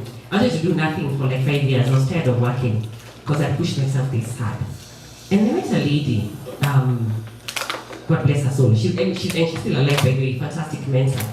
And she was working for a company where they were, it was an engineering company, predominantly males. And they said her biggest challenge as a HR director was growing women to a certain level. in engineering, you know, those days, how many women were engineers? Very few. And then they get to this level, the woman would say, Nime choka, I am tired. I'm tired of fighting. I'm tired of trying to prove myself. I'm tired of putting in more hours than everyone else and not getting a promotion. And it was at that point that this lady told me they were almost getting promoted. And they would quit. Isn't it? And how many times, and you need to read this book, and I was imagining the mindset of the authors. How many times did you want to quit? How many times were you about to say, you know what? I can go back to my usual life. I can go back to the village. I don't have to do this. How many times did you ever feel that? Several times. And that's where we're talking about the concept of the leaking pipeline, where women drop out of their career progression or business progression. It's a lesson in this book. Let me give you an example of the leaking pipeline. So in 2010, Simi have achieved everything. In fact, one day I told God, if I die today, myology would be beautiful. We are going home. Home is I went to lounge. I said I was going to travel around the world. I was going to enjoy myself. So my former boss resigns from the job, and there's a vacancy for managing director for Kenya Ipsos. People apply for the job. I used to sit on the topmost floor because there was a big boardroom. So, and there were interviews happening for the incoming managing director. And I was seated, I could see candidates coming in and be like, is that our new boss? Would laugh. I was like, hey, I'm not going to be here. I'm going to be so out of this place, because I'm not interested. So coincidentally, by the time I done all the interviews, around 5:30, and I was packing my bag, and they called me to the boardroom. And they asked me, it was global boss and Kenya Africa boss, why didn't you apply for this job? And I laughed. I said, number one, I worked too hard in Uganda. Now, that business was about to fall. I sorted it out. You sent me to you sent me to Nigeria to set up an office. I set it up and I fought with those Nigerians. I was almost called out of money. I survived. There was a crisis in I don't know which country. You sent me to that country to fire the country manager and sit in there for a month before we recruited another one. I'm not doing this thing, I am tired. So they tell me, that's the reason why we want to take this job. You have been through everything. I laughed, I said I'm not interested. So this person tells me, what did you think about it? We're giving you a week. I was like, I don't care about whether they give me a week. Within 1 week, that's all we know. And I go home. So I called my father, thank God for fathers. So then I was single, I called my dad. I told Dad, I've been given this job. I'm single. If I take this job as MD, I will never get a husband. Wait. She called me after 10 minutes. She was like, on a serious note, you need to take this job. Anyway, I took the job and ended up as managing director of Ipsos in Kenya. So at least I did not go through the leaking pipeline. I went through it. Now, another lesson that I learned from this book is negotiation. How do women negotiate? I am the worst negotiator for finances. When I go for meetings, I don't talk because if you ask for a discount, I'll give you 15%, 20%. I have to go with somebody to negotiate. So when I got appointed, I negotiated my salary. I thought I'd done a good job. And I got this salary that I loved. I thought I was earning a lot of money. Then when you're at that level, you have visibility of the payroll. And not the payroll for that year, the payroll for 5 years down the line. I looked at the payroll and asked myself, what the hell was I thinking? I should have negotiated better. Now, you need to learn how to negotiate. And some of the lessons in this book should tell you, you need to be a better negotiator. Yeah? Let me tell you another one, which is also a factor of being self-aware, and also one of the principles. The double blind. It's also discussed in this book, or books. Women are criticized for either being too soft or being too tough. I don't know which one you are. And you probably heard it from your colleagues, your friends, your family. Yeah? Now, before I got appointed as MD, I used to do a job where I used to travel across Africa. I would travel on a Monday. I needed to be back by Friday so that I can enjoy my weekend. Then I go back by Monday. If I had not finished my assignments, I could not come back for the weekend. I had to sit through the weekend. So I learned to be very efficient. But being efficient also became very aggressive. So I remember being sent to Ghana. Ghana had problems with money. My boss asked me to go to Ghana. They'd collect from all the clients who owed us millions of dollars and not to come back until the money had been collected. And I was given enough allowance, I think, for 2 weeks. So I asked him, assuming I collect the money in 1 week, can I come back and keep the change? He said yes. I went to Ghana, and I went to my colleagues who used to sit at offices and would not leave. Some of the people who owed us money were multinationals, and we got the money in, and I came back and I had a 1 week holiday in Kenya with a lot of money. We had, I talked about Uganda. We had a problem in Uganda. I was put on a plane to go and fire the country manager, which I did. And I sat in and recruited another one, and I moved on with life, including putting him on the newspaper. Anyway, let's move on. Zambia, we had a problem with sales. I was told, you get a sort of that office or you shut it down. I landed in Zambia and I declared, in the next 2 weeks, if this office does not stay up, you're fired, and this office has been shut down. And we sorted out the business. So did I deliver? Yes. But how did I deliver? With casualties, isn't it? So, personal lesson. Women, double blame. Women are being criticized for being too soft or being too tough. Where did I fall then? Tough. So what I learned is to be self-aware, and this book actually talks about being self-aware. And I did have to change. I'm not like that anymore. Yeah? I did have to change. So how do you become self-aware? About your weaknesses, about your strengths. How do you maximize on your strengths? How do you minimize on your weaknesses? Imposter syndrome. Somebody, I can't remember my name, spoke about it. Yes. So there's also imposter syndrome, and even I want to let all the authors, even after writing this book, you have accomplished. You've done so well. Everyone admires you. And yet down the line, 2 years down the line, imposter syndrome still comes back. Yeah? Even for me, I do get imposter syndrome. Yeah?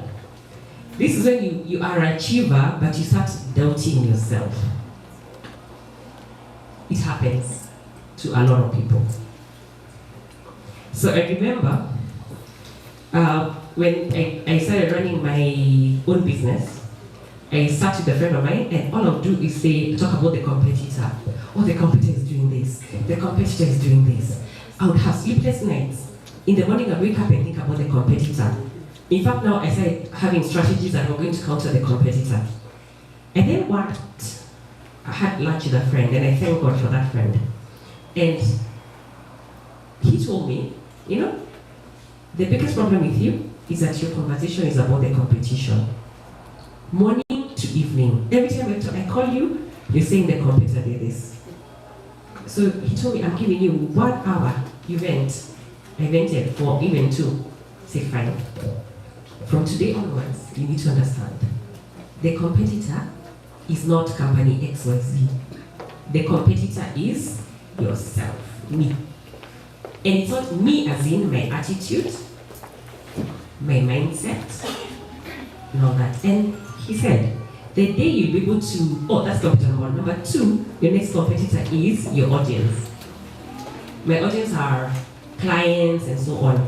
If you can get the attention of your clients, then you don't have competition. And that's why I changed our business model. That we do not focus on the competitor. In fact, we say, if you focus on the competitor, you're wasting your time. Focus on the customer, focus on ourselves. I think what I'd like to talk about as I conclude, I'm not an entrepreneur. Some of you are aspiring to be, others will be. But what I'd like to talk about is how do you navigate life without assuming your husband will not cheer you on, assuming your father will not cheer you on, assuming your friends will not cheer you on. What do you do? Have you ever had an idea and you call people and they ask you, are you sure that's what you should do? And that was my journey as an entrepreneur. Everyone asked me, how can you quit your job and become an entrepreneur? And a lot of women who are authors here have quit their jobs, isn't it? They have reinvented themselves and have moved to the next level. But what I would like to add to the book, I'm not sure all the chapters, or if it's there, then well then, that's good. At some point, life is not about waiting for people to cheer you on. You have to do it yourself. And also, you have to call yourself successful before you become a success. You have to call yourself an author, as you're being called today, of a full book before you write the book. You must look at your bank account that is on the, like, there's 1 shilling, and you say, that bank account is going to grow and grow and grow and be able to pay your bills. That is the life of an entrepreneur. That you walk by faith and not by sight. As an entrepreneur, I've learned how to, you look at the bank account and you're like, hey, because when you have protests in the country, nobody pays, clients are saying, hey, we'll pay you next week, we didn't go to work because of the Gen Z protests. Then you're like, but you owe me money and have salaries to pay. But you learn how to say, you know what, the money is coming, that bank account, the income will come in, the clients are going to come in. Now, I want to talk about various African women that probably a lot of you know. Wangari Maathai. Did she write a book? Or was a book written about her? I think a book was written about her, isn't it? Because she was a high achiever. Ellen Johnson Sirleaf, the president of Liberia, or former, let me say former, the first female elected president in Africa, a Nobel Peace Laureate, 2011. I like this one because I like, I've not read her books. I actually like watching the way she speaks. Chimamanda Ngozi. Anyone who's read her books? Watched her speak? Amazing woman. African. Lupita. Has she written a book? Yes, she's written a book. Sulwe. Not a book for her children, books for her children, yeah? Has she won a Grammy? She has, isn't it? Now, I don't know what the mindset of these women was, but books have been written about them. They are quoted for their excellence. And what I'd like to say to the authors, because of what you've written, you will be quoted. People will be saying, because because Caroline did, because Coletta did, because Irene did, because Jocelyn did, because Helen did, Lucy, Michelle, Mary Ward, Perpetua, Rosalia, Violet, and Sonny. Because they did, I can do. And you have, by writing these books, you have inspired my generation, your generation, and future generations. And I just want to really, really congratulate you for that. But now I want to challenge you as I close. What next? Because honestly, after today, writing a book is past tense. You know that, eh? You can't be going to a podium and say, this year, next year, but one, actually, oh, I wrote a book. Oh, I did this. What next? And another thing I'd like to challenge you about is the digital presence. I know this is a hard copy book. I know you have LinkedIn profiles and many things. But if you're an author, not if, because you're an author, should we get a lot more content from you moving forward? Now, because you have achieved what you have achieved and read about it, you cannot start having you cannot say experience A, then you have 7 stories around that experience. You cannot have experience B, which is in the book, and write 10 articles about it. the next phase of your life is what we're looking forward to. Reading about, hearing about, and learning about.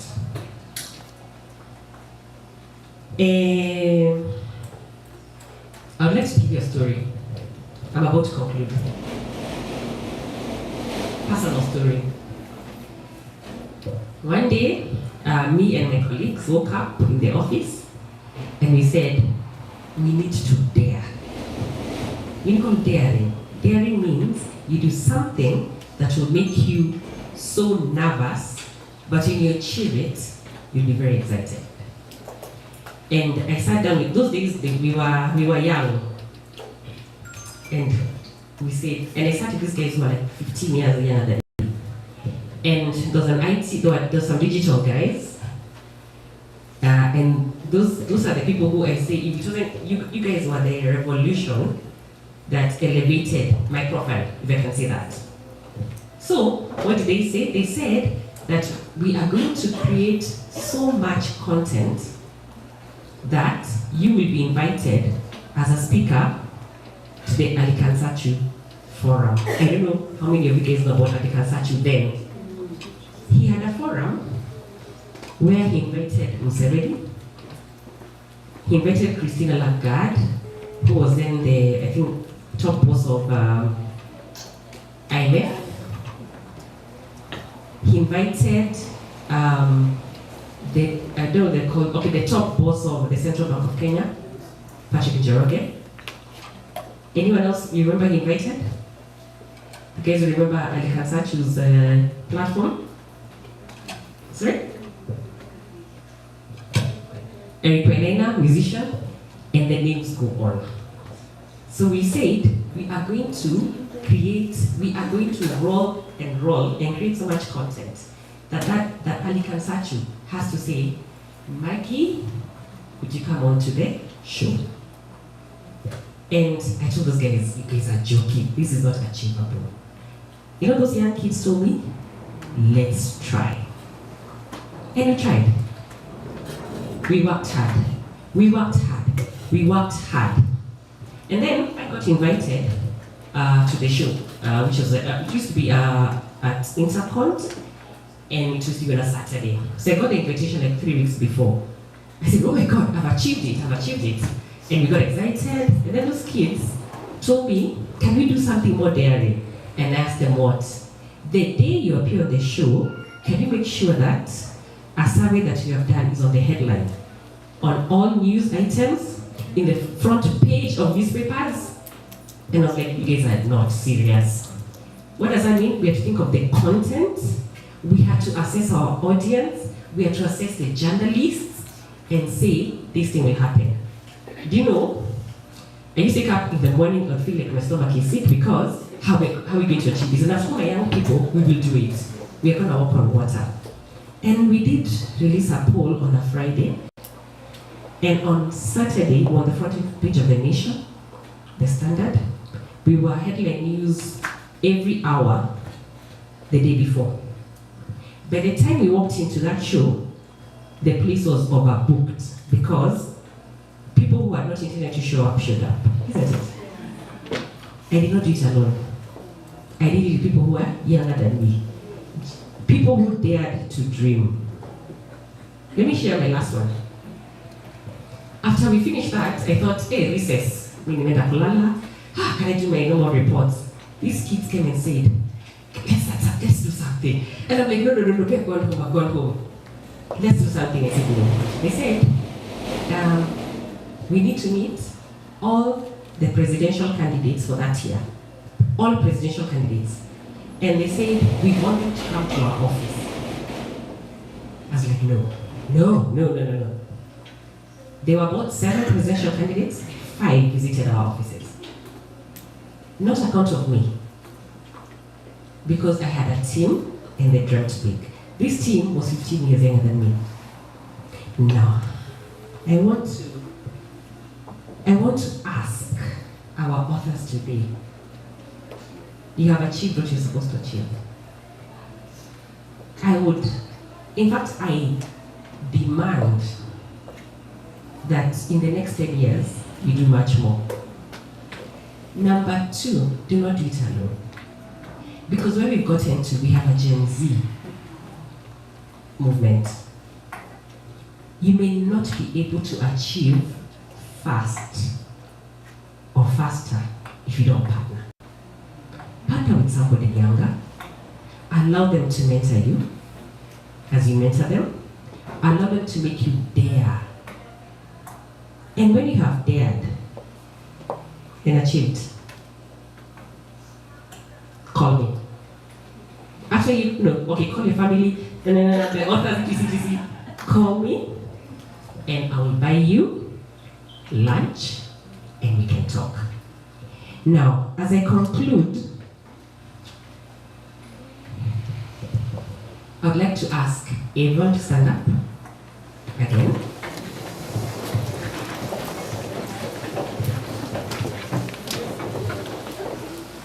And I would like us to do something. It's called affirmation. And for the ladies who have written fantastic chapters of this book, I want us to give them, I learned this from a client, I'll not say who they are because I know I'm live, something called factorials. So, let us do 5 factorials. Let me explain before you start. I'll explain twice for clarity.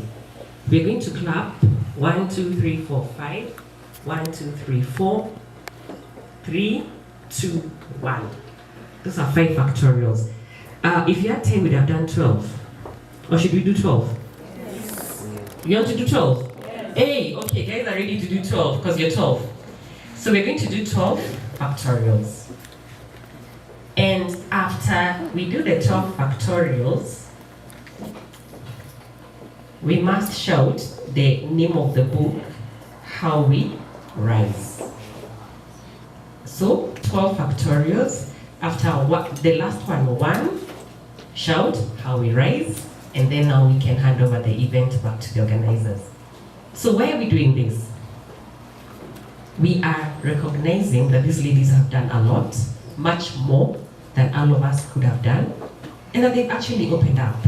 They've been vulnerable, they've shared their life histories, they shared a lot, and we want to thank them for that. We are ready? 12. Wait. So 12 of them, yeah? So we are starting from 12. Okay, let's start. 2, 3, 4, 5, 6, 7, 8, 9, 10, 11, 12. 1, 2, 3, 4, 5, 6, 7, 8, 10, 11. 1, 2, 3, 4, 5, 6, 7, 8, 9, 10. 1, 2, 3, 4, 5, 6, 7, 8, 9. 1, 2, 3, 4, 5, 6, 7, 8. 1, 2, 3, 4, 5, 6, 7. 1, 2, 3, 4, 5, 6. 1, 2, 3, 4, 5. 1, 2, 3, 4. 1, 2, 3. 1, 2, 1. How we rise. Thank you very much.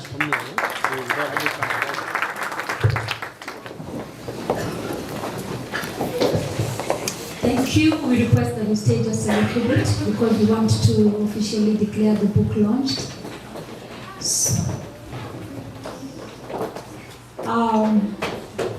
We are entering into another session, and I would just want to request our speaker. We will need her back again at the stage, accompanied by the 12 authors, because we now want to cut the ribbon and declare our book officially launched. So if you're an author, please come forward together with our keynote speaker. I request one of the ushers to help us with the pair of scissors. So you can just come forward to the stage.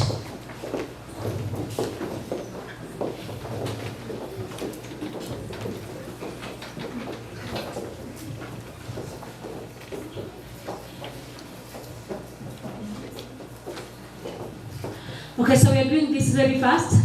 Some are already on their toes. You know, it's getting late. We understand we are going to be very fast with this.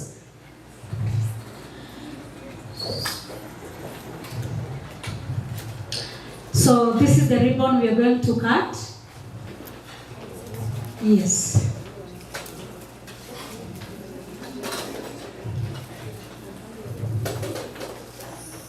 I requested for an usher to stand by with a pair of scissors. You don't just leave it for us. Please pick it up and move it as will be needed. So, Maggie Ireri will request you to have the pair of scissors. And together with the 12 authors, you will cut the ribbon and declare the book officially launched. We may need to borrow some height. No, we need to cut that one. Yes, you can cut. You can cut anywhere. But yeah, this would have been a good place.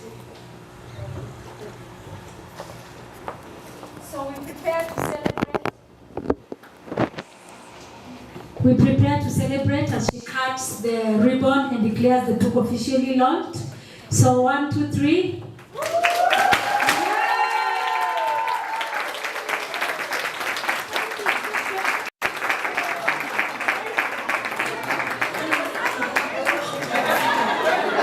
So we declare How We Arise officially launched. And immediately after that, I would like us to cut the cake.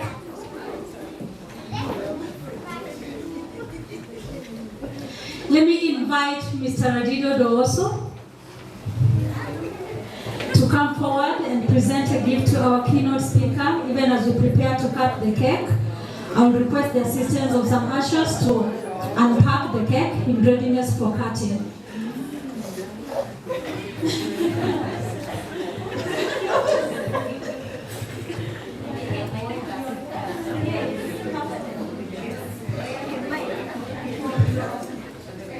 Okay, maybe we'll cut the cake first and then I'll give the gift so that we can release because you understand you also.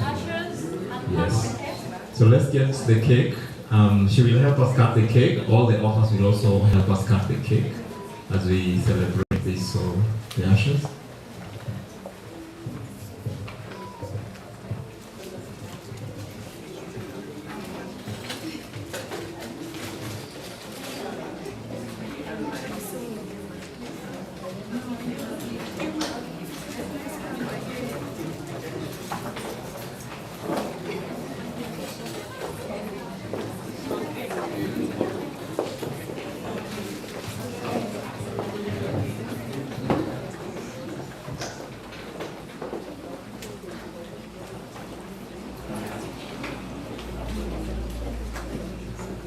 Such kind of events never end without some swallowship. So we are going to share together in the cake, which shall be cut by our keynote speaker, supported by the 12 authors of How We Arise book.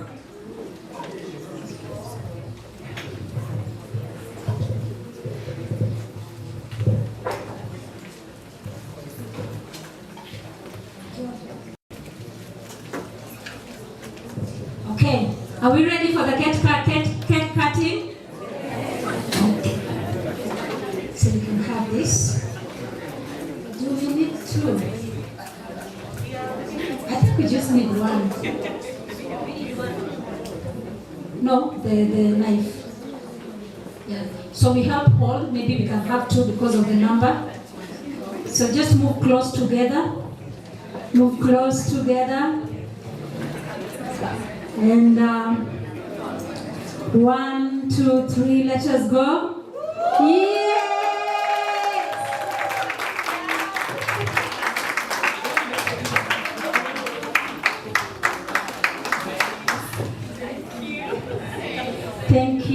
Thank you so much. I would now request Mr. Raido also to hand over a gift to our keynote speaker.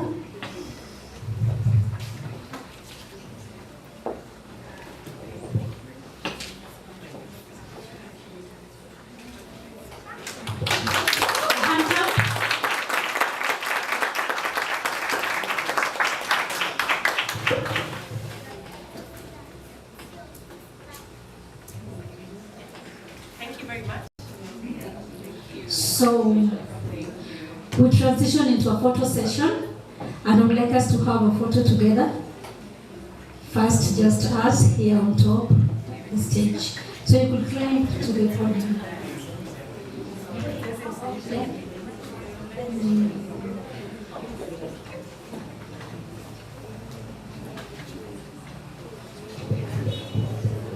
So let's try to balance on the stage. We have a lot of space on this side.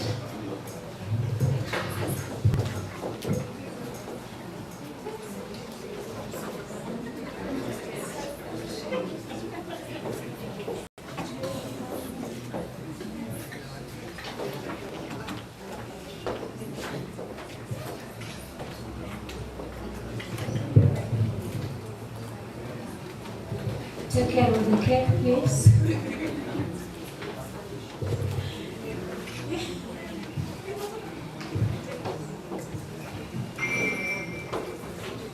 Photographers, when you think we are good, you can let us know.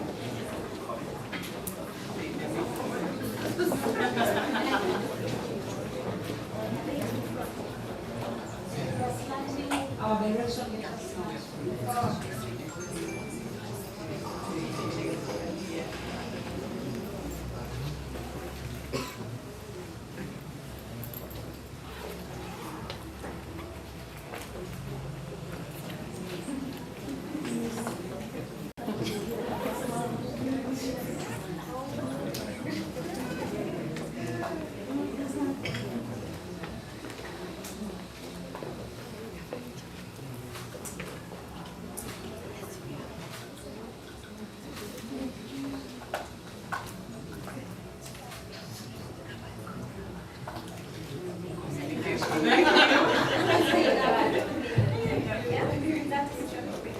Yes, thank you so much.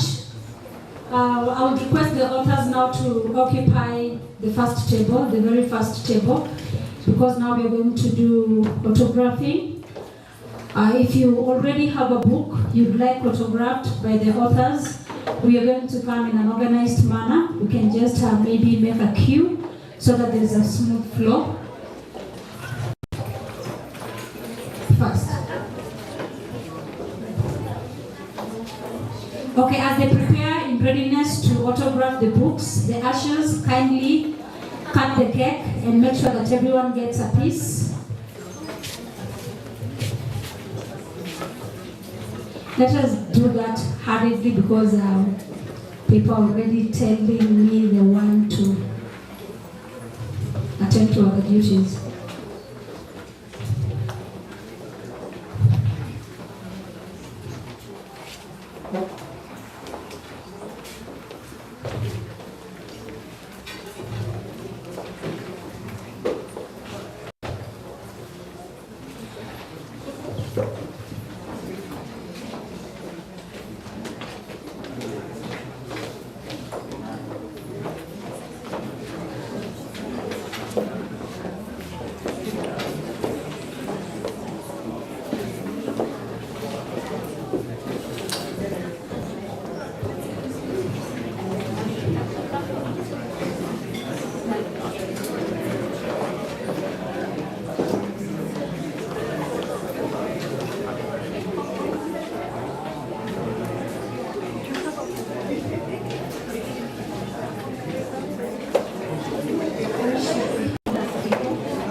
We're calling for any ushers around. Please come assist so that we can do this fast. An usher in the house, please come forward. Assist us with this. Let us bring our hands together to make it faster.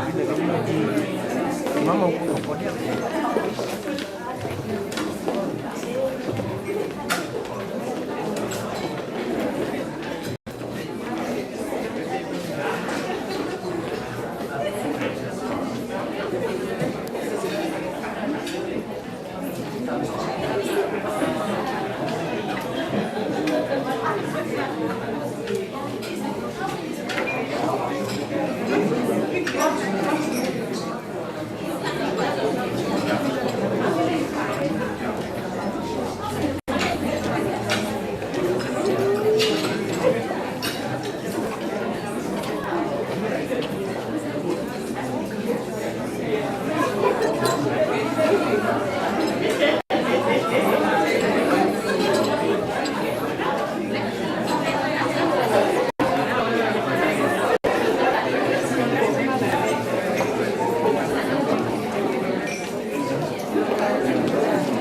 sure you get a piece of cake for being part of this event.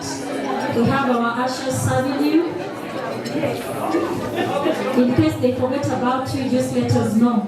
It is possible to miss out on someone, so make sure you get a piece of cake.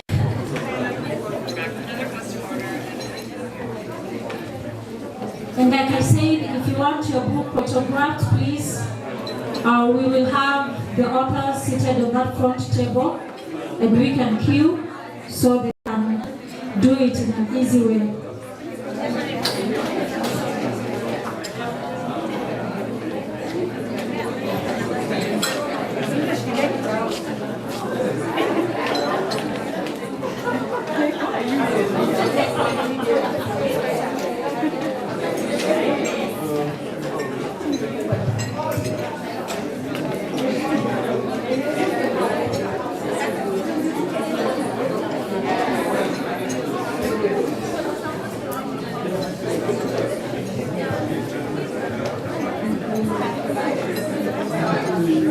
I think we're almost done.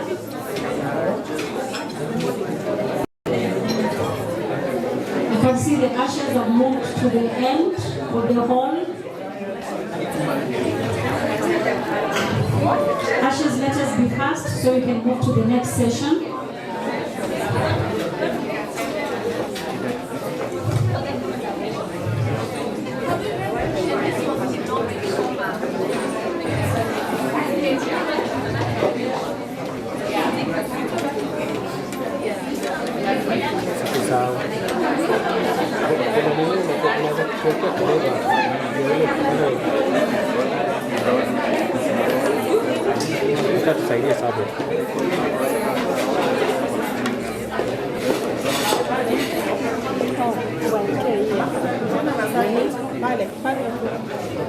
Let us also prepare to have a cup of tea, coffee, as the photography is going on. So ushers, as you finish serving the cake, please help prepare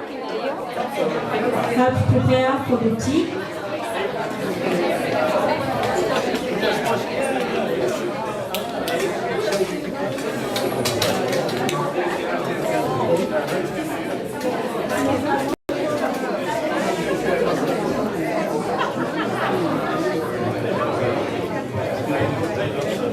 My people at the very back, have we had cake?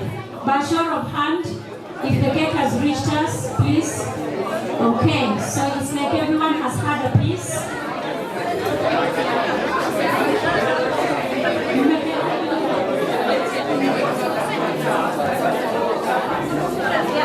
So when you're done with the cake, you organize for the tea.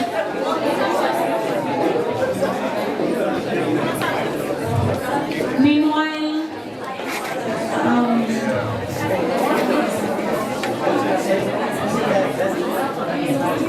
Santana will pray for the tea so that the authors are autographing our books. We can also be having a cup of tea.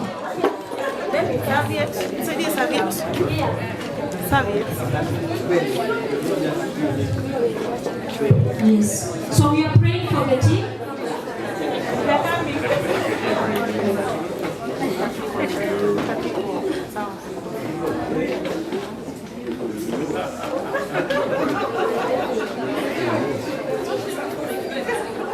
Okay. So let us pray, then I will give directions to how we are going to serve our tea. Santana, please pray for the tea. Okay, let's pray. Can we have a moment of silence, please? Thank you. All right. Lord Jesus, we come before you once again. We honor you, we bless your name, we glorify you, we're grateful for what you have done. For this far we have come, we say this, you are the Nezer, you are the lifter of our heads, God, and we're blessed, and we say thank you. Thank you for being faithful even as we have and share in this meal, Father. May it be sanctified and blessed. Thank you for an eventful day, and thank you for each one of us who's here in Jesus' name. Amen. So for the tea, we will have to exit through this door. You exit through this door. They exit through the other door. I've been told the arrangement demands that they exit through this door. So for the tea, you exit through this door, pick your tea, and get back into the hall through the other door. It is ready, so you can just walk up, go and have your tea.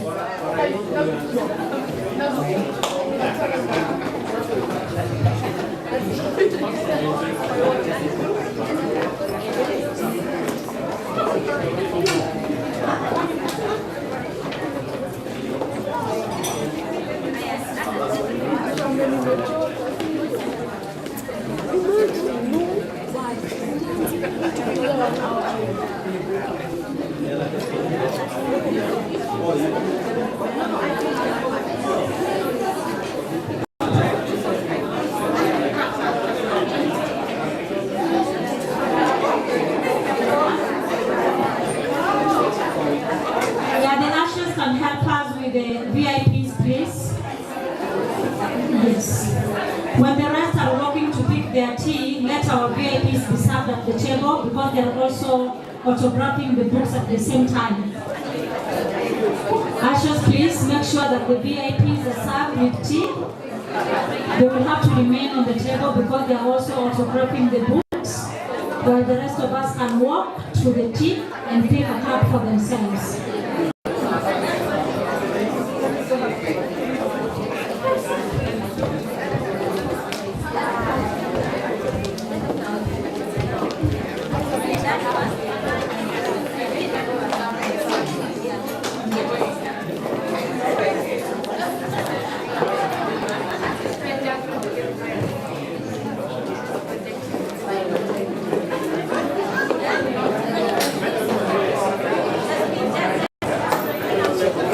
There's some tea made specially just for us. Please do not leave it.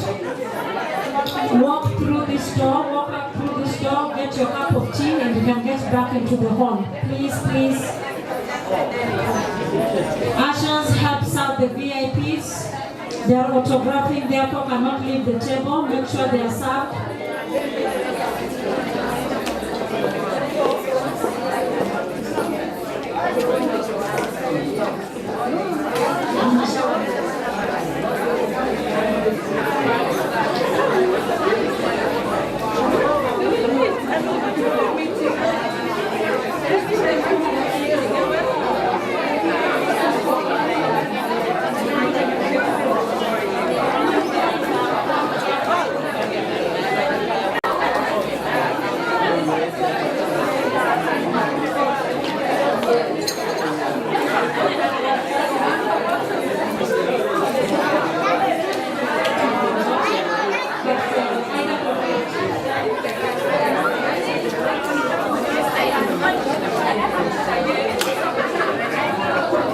Okay, those who are seated at the back of the hall, you can exit through the door nearest to you. Exit through the door nearest to you. There's some tea available for you over there.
Kamera ina shoot.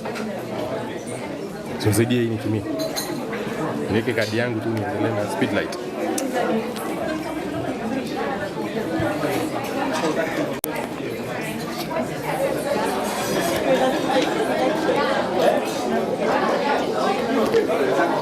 Mani imefungua sana.